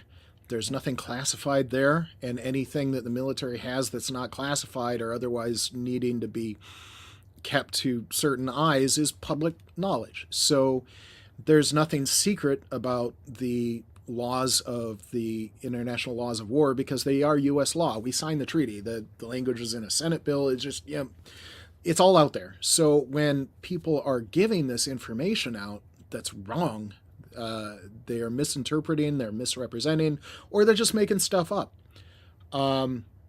Or they're blowing it out of proportion, like that video that appears to show the civilian beach. Well, it's a little out of proportion. The claims are a little bit high for what I saw. Quite a bit high. Mm-hmm. I'm highly disappointed, not only that the journalists and the other famous people like Scott Ritter, they put out these things that are just plain wrong. It's also a problem because some viewers, some listeners, some fans of these people take them at their word. I did think it was funny. I'm going to quote Zelensky again just because it was such a great quote. Because he was interviewed during the NATO summit by Brett Baer of Fox News, who sometimes says things that are not true, but he's at least one of the more honest ones, where Baer asked Zelensky if he was informed about American politics. And Zelensky shot back, and you have to applaud him for this. I think sometimes we are closer than you, Brett. And that was a bit of a mic drop. So viewers have to understand the sources that they're looking at. Anybody that thinks Scott Ritter is an honest actor needs to look up Scott Ritter and what he's done, both good and bad, because he was not always this way. Tucker Carlson, they should understand he has no military experience. He was never a foreign policy expert. He's smart. That's one of the problems. He's a smart guy. And he either failed to do his research or he decided that the truth didn't matter. And it was what he said was, the viewers need to understand that. I personally try and read, listen, or watch something every single day that I disagree with. There's several reasons for that. One is I might be wrong, and any honest person should understand that they might be wrong. The other reason is I need to get out of my bubble, that if there is something that my bubble is ignoring or just didn't make it in, it's kind of my job to know about it as a concerned citizen and advocate and somebody trying to do the right thing. It's kind of my job to find a little bit of information that doesn't exist in my bubble. And the other thing is if I am hearing what they are saying. So, for instance, there's a lady that helpfully translates RT and broadcasts those videos on Twitter, and I watch RT because I want to know what they're saying. So if knowing what is out there that's wrong and being aware of what's going on is important as well, because knowing how to counter it and knowing what truths are out there that are just making that plain false, that's important. So any listener, and I encourage myself every day. I encourage you, Rick. I encourage anybody listening to this podcast, really get a varied diet on the news that you consume. Get official sources, get nonpartisan sources, just get everything. And know what you're listening to, know the background of who's actually trying to give you information. It just be a very honest consumer, if that makes sense. Yeah, that's what I've always said here too. And as a journalist, it's my job to talk to everybody. It's my job to try to get people closer to the truth by exploring a variety of, all angles of a story, all sides of a story, not just two sides, but all sides. But at the same time, it's difficult right now to navigate through what is truth and what is an outright lie. So I get very truth concerned. is out there, Yeah, but it's somewhere. X-Files. Truth is out there. But sometimes it's a little harder to dig, but sometimes people ignore the easy sources. Like all of these claims about war crimes. And this is one of the things that surprised me talking to people about Russian war crimes. They don't even understand those 5 basic principles that govern what we're talking about. So the very basic grounding to understand the subject isn't there. And when I hear people like Tucker Carlson or somebody that really should know better is Scott Ritter, misstate these things, that they're obviously misstating things from a very basic level. And you're just like, it's like trying to talk about math and you're saying that 2 + 2 = 3. And you're just like, yeah, you're not there, not even close. Like what you said is so bad it doesn't even qualify as wrong, is one of those scientific, I'm paraphrasing, it's not quite a quote. Well, I've seen the rhetoric just amplify itself over time as the conflict has continued. Everything is in absolute terms. Ukraine has no chance of winning. Which is obviously devastated. false. Yeah, like which is true. Constantly, just and everything they're telling you is a lie. Everything. Those kinds of absolute statements. That is the stuff that automatically sends up a red flag for me. Yeah, well, anytime somebody makes a blanket statement, it's ironically for the phrasing, anytime somebody makes a blanket statement, they're always wrong. And yes, you are allowed to laugh at that statement. But it's just a decent rule of thumb that if somebody says everything and there's absolutely no chance, or anything that's that coherent, it only takes one contradiction to be false. So every time somebody says that, bet on it being false. You'll be right more often than not. I would like to make a quick comment. I know this wasn't our subject, but on the state of the war, because I've been studying the thing around Kharkiv and the thing around Avdiivka lately. And of course, Russia has a very long history of bragging about things that they have no chance of being able to do. The Russian army in May, June, and now into July has been losing at least 1,000 soldiers every single day. And sometimes it's close to 2,000. It's often 1,500. So in the months of May and June, well over 40,000 Russian soldiers were lost each one of those months. Russia has all these claims about, we'll put millions of soldiers into uniform. But Russia currently only has the ability, we talked about infrastructure, to put between 20 and 30,000 soldiers into the army every month. Because anytime you take a raw recruit, you got to at least give them a uniform and some basic training. That's why the American military calls it basic training. But anyone that's been through basic training knows the meaning of the word basic there. You're being processed into the military, just in terms of paperwork.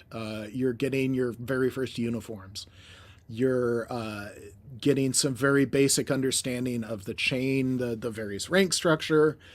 It's all incredibly basic. And the amount of information that you're getting on actually how to do your job in terms of actually contributing to the fight, you're not getting very much of that in basic training. You're going to get an initial introduction to the use of the very common weapons and to hand-to-hand combat. But when I say initial basic introduction, I mean initial basic introduction. There's only so much you can do in a short number of weeks. So the Russian basic training is about 4 weeks right now, and they're only getting 20 to 30,000 soldiers through 4 weeks of training. So when they get to the front after 4 weeks of training, that's not an effective soldier, not even close. Air Force basic training, I don't know what it currently is, but it used to be 8.5 weeks, close to 9 weeks. And that's the shortest American basic training out there. And after basic training, the Air Force sends you to what they call tech school, where you're going to spend anywhere from 6 months to 2 years learning your actual job. So sending troops to the front after 4 weeks, and that's where the Russians are right now. We have documented sources of Russia losing at least 3,000 tanks. And they can produce a certain number every month. They might be able to put out 100 brand new T-90Ms a year, maybe. Probably less than that with sanctions. And even the ones they do put out, if they're getting secondary black market or just garbage components on their electronics, they might not be a great tank or even a workable tank. Everything else they're drawing out of storage. And last I checked, Russia was nearly out of their T-90, T-80, and T-72 tanks. They were entirely out, at least one of the sources I read, they were entirely out of their reserve stored T-80 and T-90 tanks. And almost out of their T-72s. And the T-72s, that's what they had the most of. What that means is that before the end of 2024, all Russia is going to have in storage are incredibly old tanks.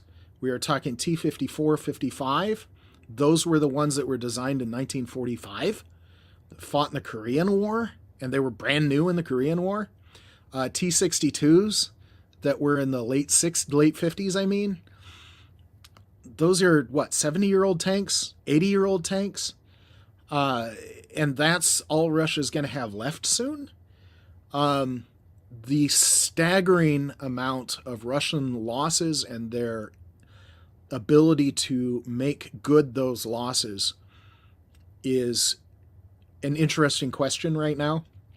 And so they can't sustain their numbers on the front. They don't have the infrastructure to put the soldiers through training. Even the training they do is utterly insufficient. 4 weeks. The equipment they have is not sufficient. The command structure they have is not sufficient. There's a reason why when Russia tried to attack near Kharkiv, the Ukrainians pushed them back, and the Ukrainians might even push into Russia on that front. There's a reason why the Russian army spent 9 months in the Avdiivka direction, gaining, 30 miles, maybe? I think somebody did the math on that, and at the rate of the Russian advance in the eastern part, not their retreat in the Kharkiv part, but their advances in the eastern part, it'll take them something like 150 years to conquer Ukraine at this rate, losing 1,000 soldiers every day. So in terms of Ukraine can't win, really? So, I mean, in some terms, Ukraine has already gutted the Russian military in a lot of ways. So can Ukraine win? Yes. Do they need our help? Yes. But can Russia win? I have my doubts right now. They have the mass, but they've been so gutted and so Ukraine has punched so far above their weight in this war. The staggering impact on Russia's military due to Ukrainian grit, determination, and creative action is just astonishing. For me, they've earned my support long since. And I can't say this enough, Russia has no honor. So if anybody is looking to support Ukraine and maybe will take me seriously, and I'll tell you to do your research, but yes.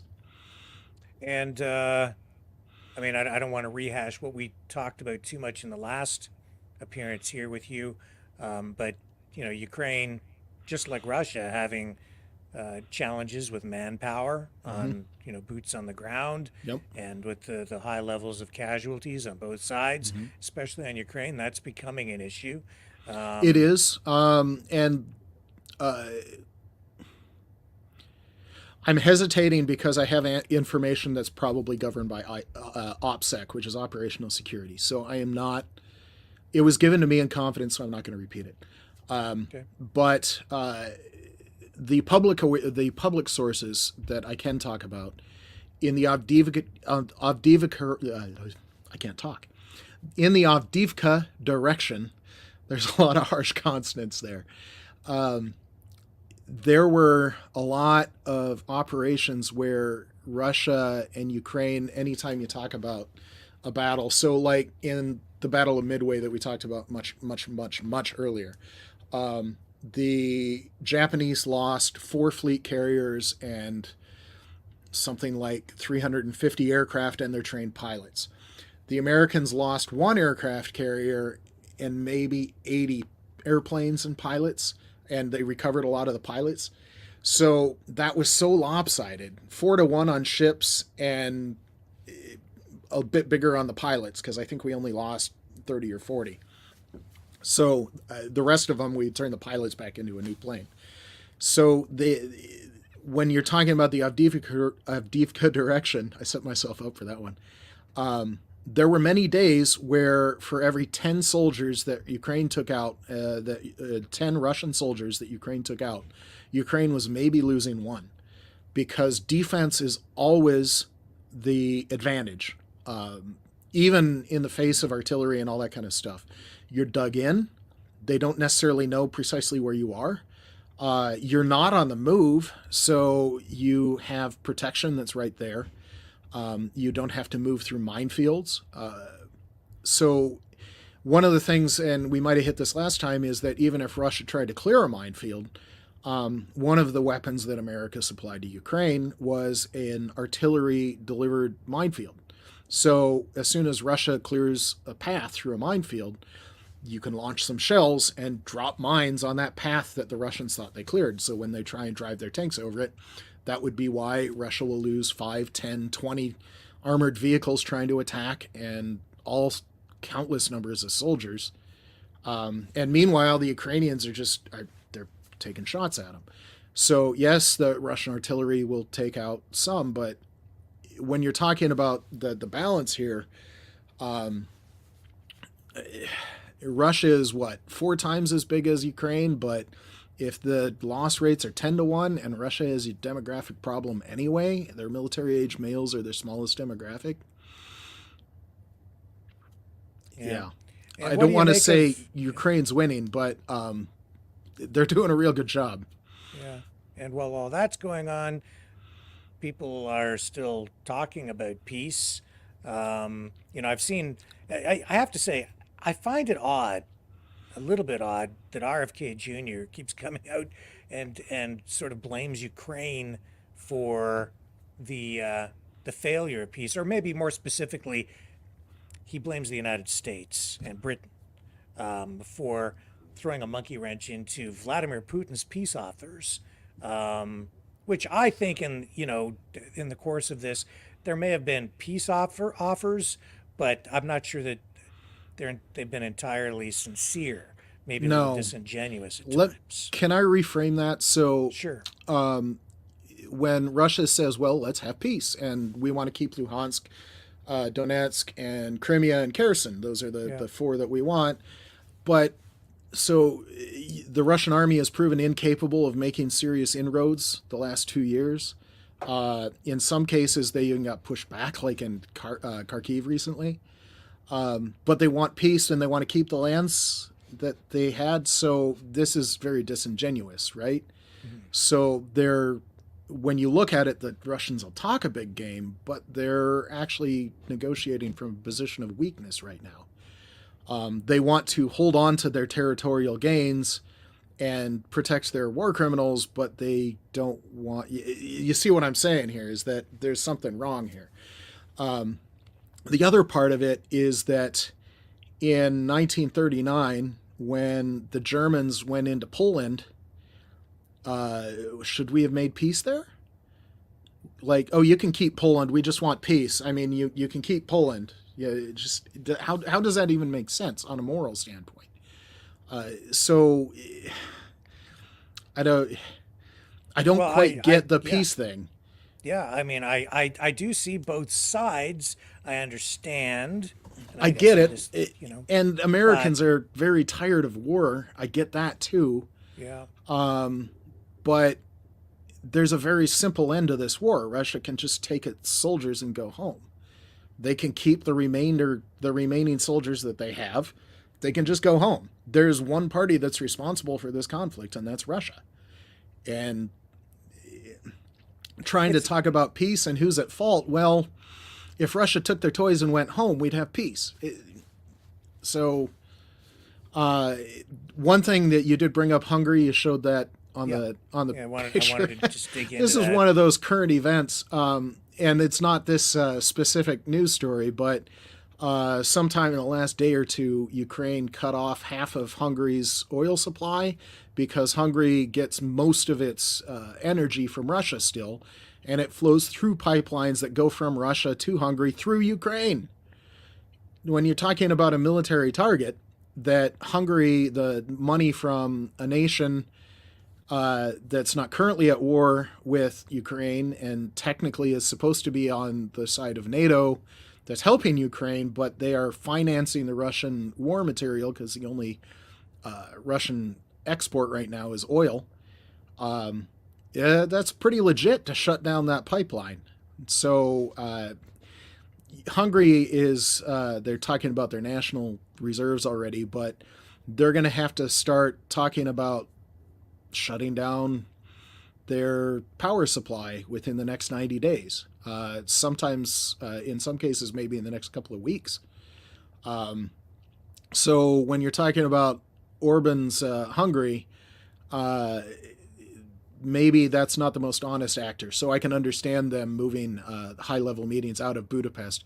The other side of that is that if Orban was a conduit to Russia, and we're giving that up, I understand why the diplomats were trying to use Hungary as a tunnel into Russia. Somebody that the Russians would actually talk to, I get. But, well, he just did that whirlwind peace tour, right? Mm-hmm. Do you think that there was anything positive that came out of that? It seemed to me like it sort of fell flat. It did, and for the same reasons that I'm talking about. Russia is incapable of making serious gains on the battlefield right now.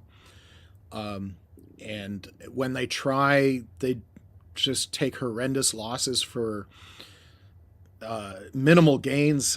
Some people have called it strategically insignificant. They really haven't captured anything big the last 9 months.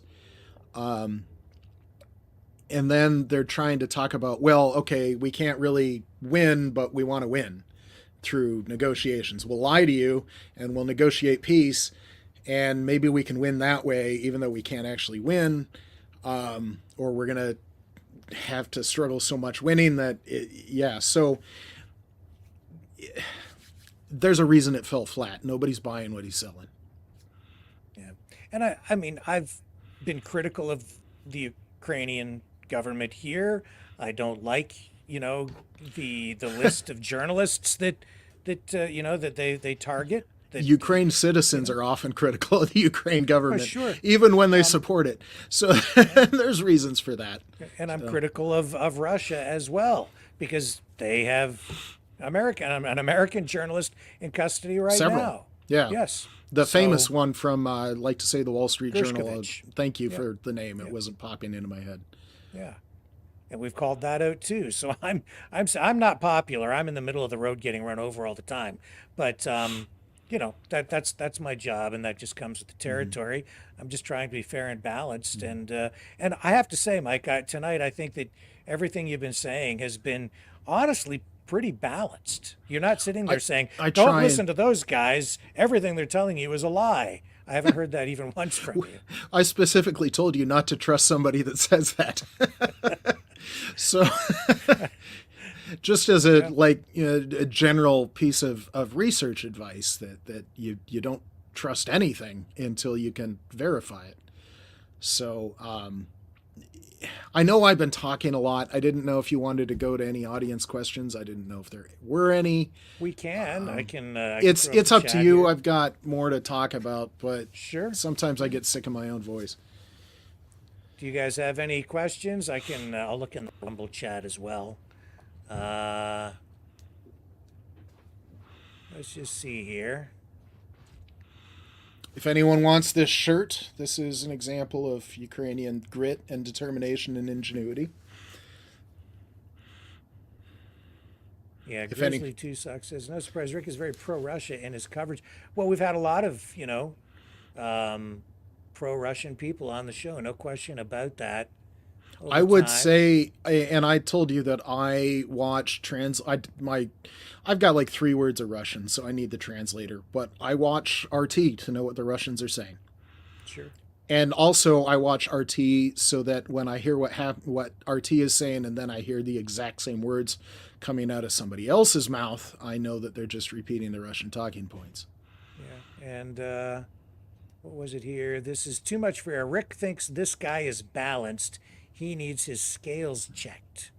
Okay. Did that person have a question or a specific comment? No, I think I just like to I just like to highlight the people who attack me. Well, I would say if they have, some people just want to grumble, but if they actually have a specific question, then we can address it. Otherwise, they're just grumbling. Yeah, so... That's the nice version of the sergeant in me talking about how people grumble. Let's just say if I was active duty, my language would be a bit harsher and probably censored. Yeah, give me a question here, guys. Don't just sit there and spout off. Any questions? Well, what else do you want to talk about, Mike? It's up to you. I mean, we did, a week ago we were talking about the NATO summit. That's kind of old news. I would want to mention, kind of like the laws of war, that people just don't have a basic understanding about. People sometimes lack a basic understanding of what NATO is. And like any organization... But let's hold off on that for a moment. Okay. I do have somebody on the line, one of our regulars, and this is John Scotty from out in Western Canada in Alberta. And John, go ahead. You're on the air. You have a question for Mike? I do, Mike. You know, Mike, may God bless you. I really appreciate what you're doing. Mike, as a human being, I'm so sad. My grandfather was World War I veteran, John Hugh Manson. He lied about his age, went into World War I, and that was in 1918. I wouldn't exist, Mike, without my grandfather coming back from World War I in Paris. He got gas with mustard gas. Mike, we've learned nothing, my friend. Nothing. We are in 2024 now. We have wars around the world. We have Gaza, Palestinians, Israel. We have Ukraine, Russia. My friend, have we not learned anything? War solves nothing, my friend. I'm so sad about all these innocent people around the world that are caught in war conflict. And I just pray. What's your question for Mike, John? Well, Mike, my question is, why are we still doing something, my friend, that it doesn't work? Whether you're a winner or a loser, Mike, it does not work. It doesn't work, what you're doing. So I do get what you're saying. There's and a I'm reason. I'm going to sign off and let Mike answer, John, because you guys can't hear each other. But thank you for the call, sir. Thank you, sir. Have a great Thank you, night. Mike. Love you. Go ahead, Mike. I do appreciate what he's saying about his ancestor, his veteran ancestor. That's important. My ancestors, my name Pekarek is Czech. My great-grandfather fled what was then Bohemia. It's the Czech Republic now. It was about an hour south of Prague. I visited his farmhouse about a couple of years ago. And he fled a Europe that had been racked by wars for a long time. The history of Europe got real bloody quite a bit. When I was looking at NATO, one of the things to understand about NATO is that it is a defensive treaty, it's a military treaty, but it is one of the most effective organizations for the creation of peace in modern human history. I mean, I can only go so far back, but Europe had, if you look at the 1800s through 1945, you had the Napoleonic Wars, various Habsburg revolutions. 1848, I think all of Europe was at war. That was an awful time to be in Europe. The 1853 to 1856 Crimean War. There were 3 separate Russian-Ottoman wars in the 1800s. One century, 3 separate wars between Russia and the Ottomans. There was the Spanish-American War that was global. World War I, World War II, which was just huge and just brutally destructive. And in 1945, we said, look, we need to do something that will stop this. We need to rebuild Europe. We had the Marshall Plan to rebuild Europe and Japan. We threw all sorts of resources and effort at it. We formed this treaty between former foes. It wasn't necessarily an important event it was important. I shouldn't downplay this. So every year in Normandy, they celebrate the Normandy invasions where we began the liberation of French from Nazi rule. And the French still thank us for it. Just an American showing up at Normandy. But the year that I went, it was the first time that the German military, the Bundeswehr, was participating in the D-Day commemorations. And when you're at the beaches or Punt du Hoc, or there was a church that I went out that was a Nazi war crime that nobody knows about, but people there know about it. There are German soldiers in formation at these commemorations. You've got German soldiers next to French soldiers next to you, British soldiers next to American soldiers. They're all together, they're all friends, they're all allies. And when you're thinking about the history of Europe and what NATO has done, and you've got Germans standing next to French, and if you know anything about that, that's just astonishing, that the success that NATO has had. I don't want to understate this, that NATO is just astonishing. 75 years through 2022, there were no big land wars in Europe, and that was unheard of historically. And then who kicks this? It wasn't the U.S., it wasn't the Ukrainians, it wasn't the Germans, it wasn't the French, it was the Russians. There is exactly one person, one group, one nation that's responsible for the current problem. And what I said, they could take their toys and go home, and this would be over right now. And that's the only nation that is capable of ending this war right now, is the Russians. So when I hear what you're talking about, but it's very much to say peace, peace, peace. I get it. But when we look at historically, should we make peace? Do we have to fight? Sometimes you have to fight. Some people you can negotiate with, and some people you can make peace with, and some people will eventually be your friends. But some people you have to stop, and there's just no other answer. And as awful that is, and the struggle and the pain and the sacrifice that you have to go through to get to the point where it's stopped, The people in France know how important it was that we fought. The people in Poland know how important it was that we fought. It's not even close to a thing that in maybe 1943, maybe we should have made peace. Really? Well, maybe I can suggest a current scenario. The current Cuban Missile Crisis. We have Russian submarines sitting off the coast of Florida right now in Cuba, equipped with nuclear weapons, very likely. The mainstream media, not talking about it. Nobody's really talking much about it. Trump mentioned it. But, if you go back to the Cuban Missile Crisis, was the United States justified? Would they have been justified in invading or taking over Cuba? I think at the time, some people said yes because of the Cuban Missile Crisis. But I don't know if the mindset is there right now. Would the United States be justified in invading Cuba right now because there are Russian submarines with nuclear weapons sitting in port in Cuba? I'm not sure that that's legally justified any more than Russia is justified in invading Ukraine because they're worried about NATO, Ukraine joining NATO. I don't know that legally it's not justified. Mm-hmm. Do you see what I do. And so it's an interesting question. I might point out that when JFK faced this, did he invade? No. How was the original Cuban Missile Crisis solved? Through negotiations and diplomacy.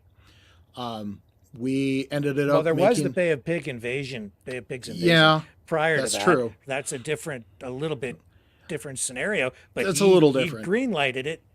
Yeah, so that one was a counter-revolutionary thing. I get it. I think it was not our best moment. But in terms of the actual Cuban Missile Crisis, or what's going on today, which is a pale shadow when you're talking about the amount of weapons involved. Right. And honestly, Russian submarines, they don't have a lot of them, certainly not compared to the Cold War. Yeah. That might be one of the few parts of the Russian military I'd be willing to say is possibly effective and incredibly dangerous.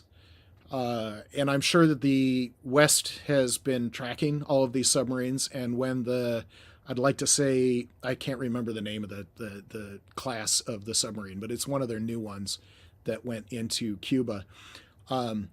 Almost simultaneously, an American submarine surfaced in the naval base at Guantanamo, which is the one part of Cuba that America still owns.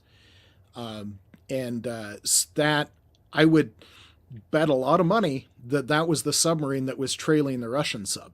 It had eyes on that Russian sub from the time that sub, the Russians left their port, to the time it surfaced at Cuba. I bet the Americans were tailing it the entire time because Russia has been making nuclear threats. And that's something to take seriously. And we've given them strong warnings. But when I said trust and verify on your news, well, trust and verify when you're talking about a nuclear threat. So I get it. The current situation is not great, but we knew that Cuba was still a friend of Russia. That's been true for decades and decades. The Russian ships visit Cuban ports is true. That this one was a nuclear capable one. They were saber rattling. Yes, that's true. But we also counter rattled where we surfaced the sub and said, yeah, we knew you were there. We knew where you were the entire time. So there was a counter there that didn't necessarily get the press that maybe it deserved, where the Americans were like, yeah, we got you. Well, I do see the concern about NATO, but at the same time, Ukraine is a sovereign nation state. It has a right to exist. Ukraine did not invade Russia. Where are the troops right now? The Russian troops. All of them inside Ukraine. They're in Ukraine. Yeah. So I don't know. It seems pretty clear that this is an invasion of Ukraine. You can call it a special military operation if you want to, but it looks a whole lot like a war to me.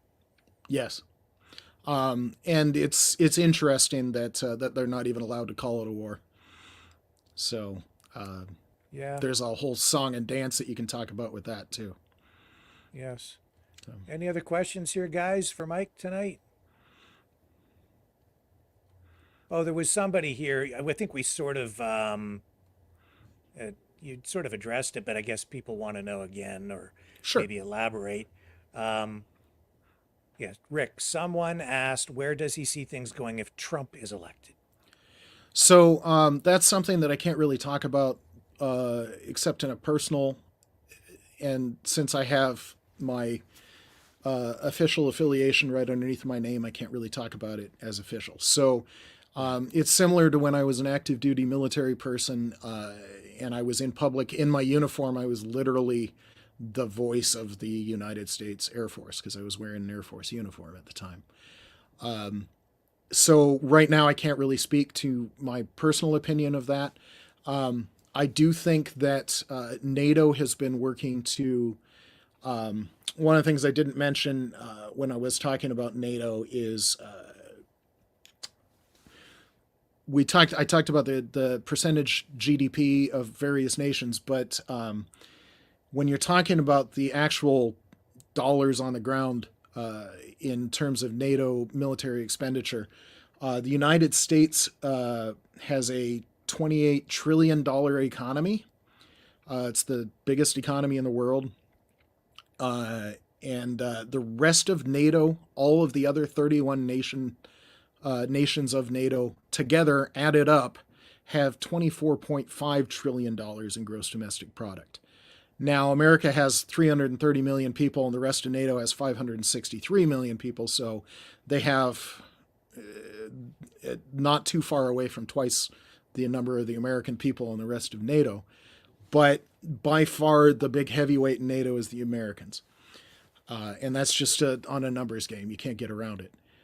Could the rest of NATO do more? Looking at you, Canada. Yes, you could. And you should. President Trump spent 4 years very vocally and publicly saying the rest of NATO, you need to do more.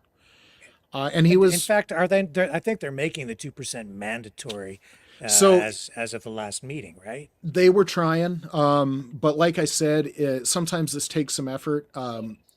Canada will have a hard time going from 1.3 to 2%. That's a big jump. And so there's one thing to throw money at it, but you also have to have the ability to use the money effectively, wisely, and efficiently.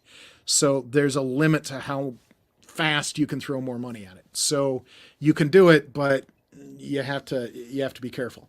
So it does take some time, and there was the big spur that in 2021, after 4 years of Donald Trump, there were only 6 NATO nations, including the United States, that were above 2%.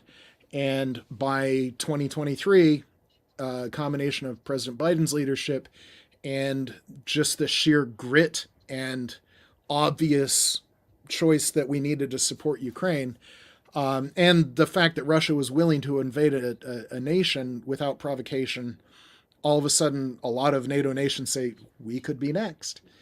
It spurred a lot of action. And under not just President Biden's leadership, but a lot of other NATO nation leaders, heads of state, it went from 6 after 4 years of Donald Trump to 23 as of January 1st of this year. And it's only going to go up from there. So, yes, NATO needs to do more. Donald Trump was not wrong. President Biden was asking the same thing. President Biden was not wrong. President Obama was asking the same thing. President Obama was not wrong. And the same for President Bush. The 90s were a little bit different. Everybody was doing the peace dividend. But yeah, so there are some things that President Trump could do well. There are certain avenues to convincing President Trump that Ukraine is a thing that he needs to support. There are certainly a large part of the Republican elected officials in Congress that vocally and actively support Ukraine. And when you look at the demographics of voters, Republican voters, they actively support Ukraine. So I think there's an avenue, despite some of the resistance and the statements.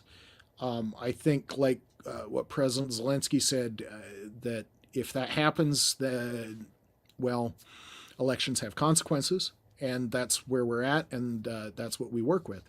So I think President Trump could be convinced to do great things, but we'll see how that goes.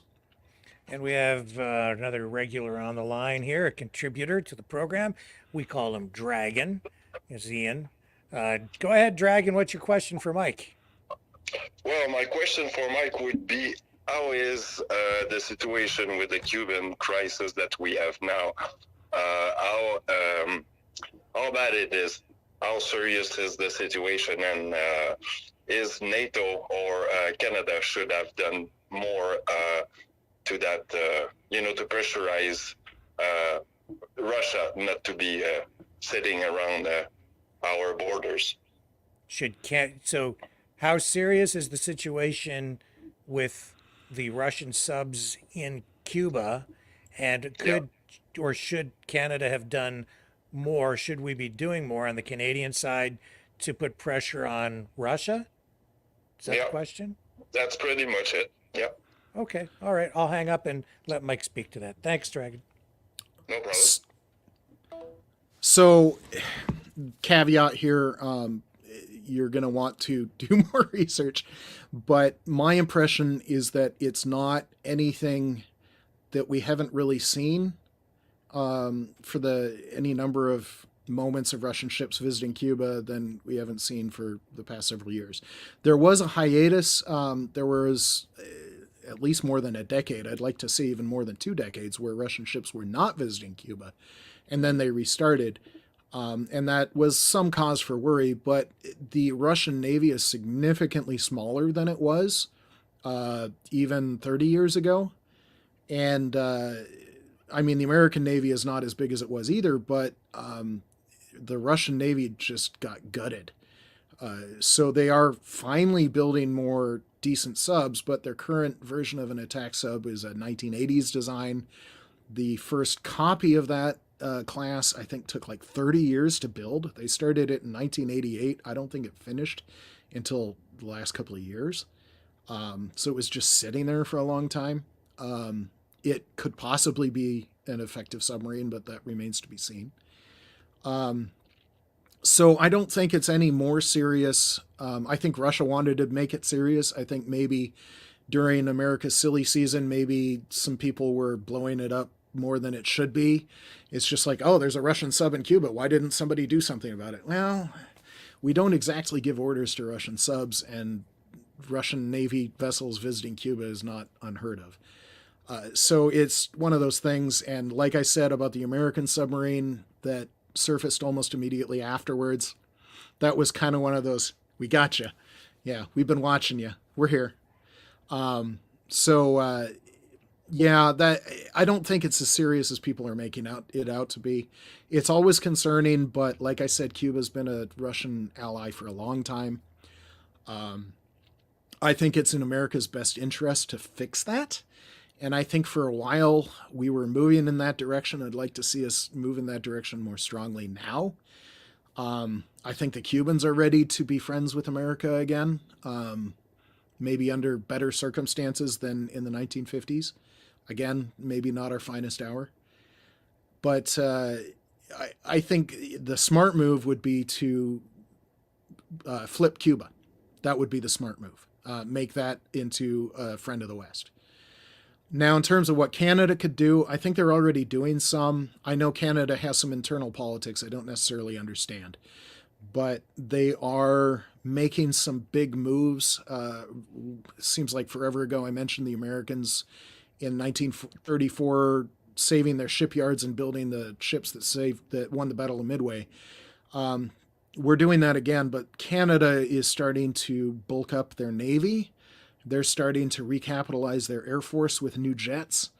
They're doing a lot of basic groundwork that I really wish they had done 10 years ago in 2014 when Russia invaded the first time, but at least they're maybe starting to do it now. The jets the jets Canada is currently flying are Legacy Hornets. upgraded. They're possibly great jets, but they're old, and there's only so much technology that you can throw at metal fatigue. So when you're flying if you have a Ferrari in your garage and you drive it hard every time you take it out of the garage, 40 years later, it's not going to be the same Ferrari that it was when you bought it.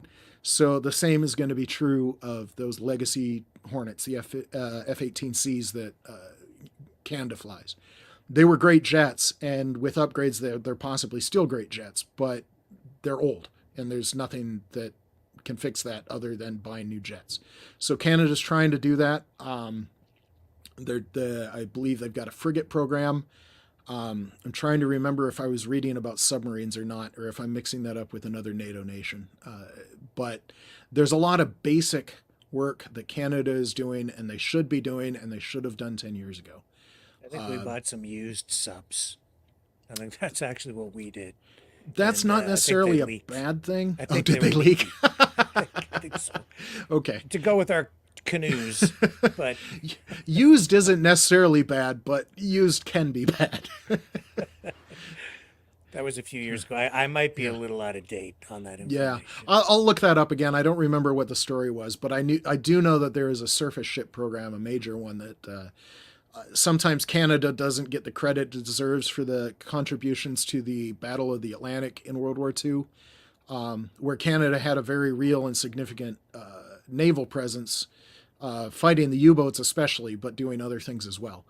They had significant army presence in the liberation of France, among other things. So Canadians do have a proud military history. I think they should be doing more now. What is the impact on us here domestically in Canada, in the United States, if Ukraine falls, or if we get a new president who comes in and says, let's just pull out and not support Ukraine. This isn't worth it. Let's just give it up. So I'm going to go back to what other people have called this moment in time is our 1938 moment. This is the time where we either capitulate in the face of aggression or we stop it. We choose to stop it. And that's the choice in front of us. We need to make the right choice. And the effect on the rest of the world, if we allow Russia to have its way in Ukraine, in the face of all the war crimes that I detailed earlier, and just the fact that we let them invade and conquer a country, and we allowed it to happen on our watch, is not something that history will certainly not treat it kindly, but the citizens of the West should not treat kindly. And that's part of the thing where I mentioned that there is bipartisan support for Ukraine in the United States, and the elected officials need to understand that. There's side benefits, like I said. I don't want to be making it sound like we're profiting off of somebody else's pain, but when people are resistant to helping, and they're like, well, the dollars are going nowhere. Well, they're going somewhere, and a lot of those dollars are going to Americans, and not just rich people. It's all those people that are working in the factories making great money at high-skilled jobs. There's any number of factories near me. There's the ammunition plant that's about an hour south of me, that's run by General Dynamics, a part of Lockheed. Boeing has a bad name in the airline industry now, but their military branch is superb. They've got F-15s, Super Hornets, and the new MQ-25, I'd like to say, Stingray drone for the Navy, all within close distance of where I am right now. And all of those things bring in good money. They're high-paying jobs. They're people really have to know what they're doing to do those jobs. So the skill level that can demand the high pay. We in America can't allow Ukraine to fall for moral reasons. We must support them, because to fail to support them would be to allow historic aggression and war crimes to stand unmatched, unopposed. And when you do not match them, when you do not oppose them, there was a saying in the Air Force, what you walk past is what you condone. And if I, in the Air Force, would watch somebody doing a bad job and just walk past it and not saying anything, I effectively said, that's okay. Yeah, you can do a bad job. Just shoddy work. That's great. If I saw somebody committing a crime and I just walked past, that crime's fine. I'm okay. I'm good with that crime. So the failure to support Ukraine, the failure to oppose Russia, would be saying that's fine. Bucha, Izium, 700,000 children kidnapped, that's fine. No, that's great. Let's just make peace. That's not okay.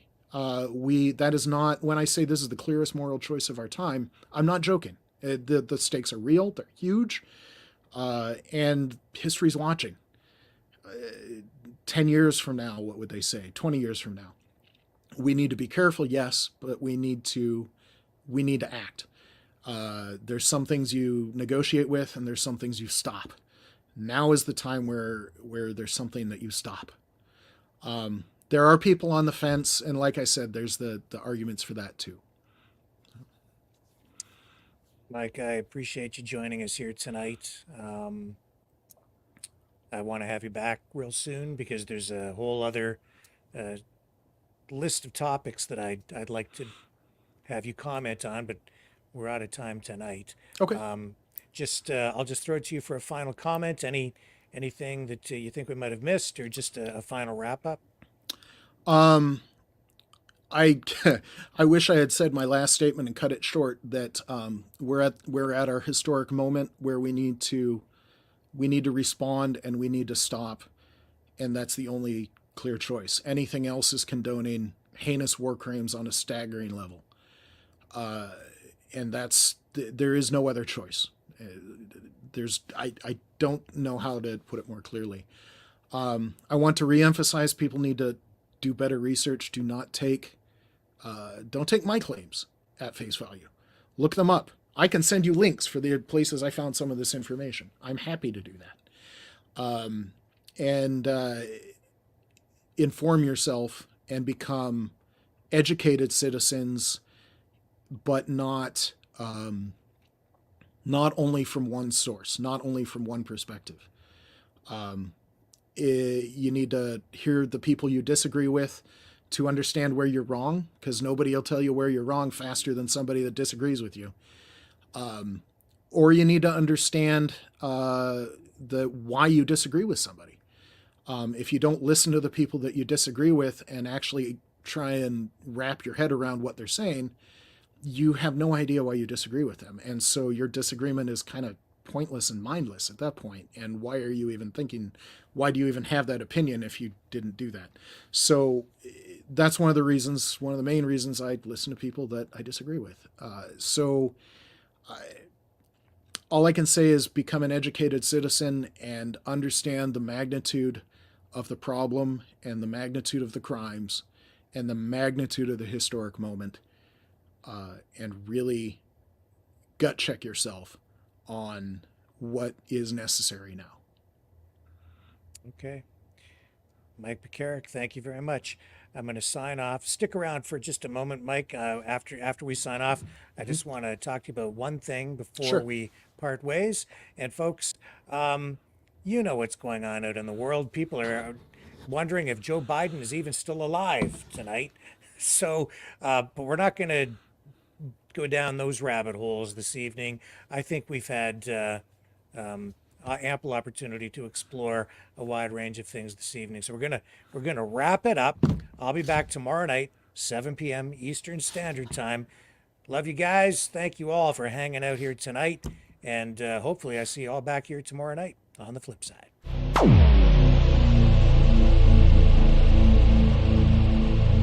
This has been a Maverick Multimedia production.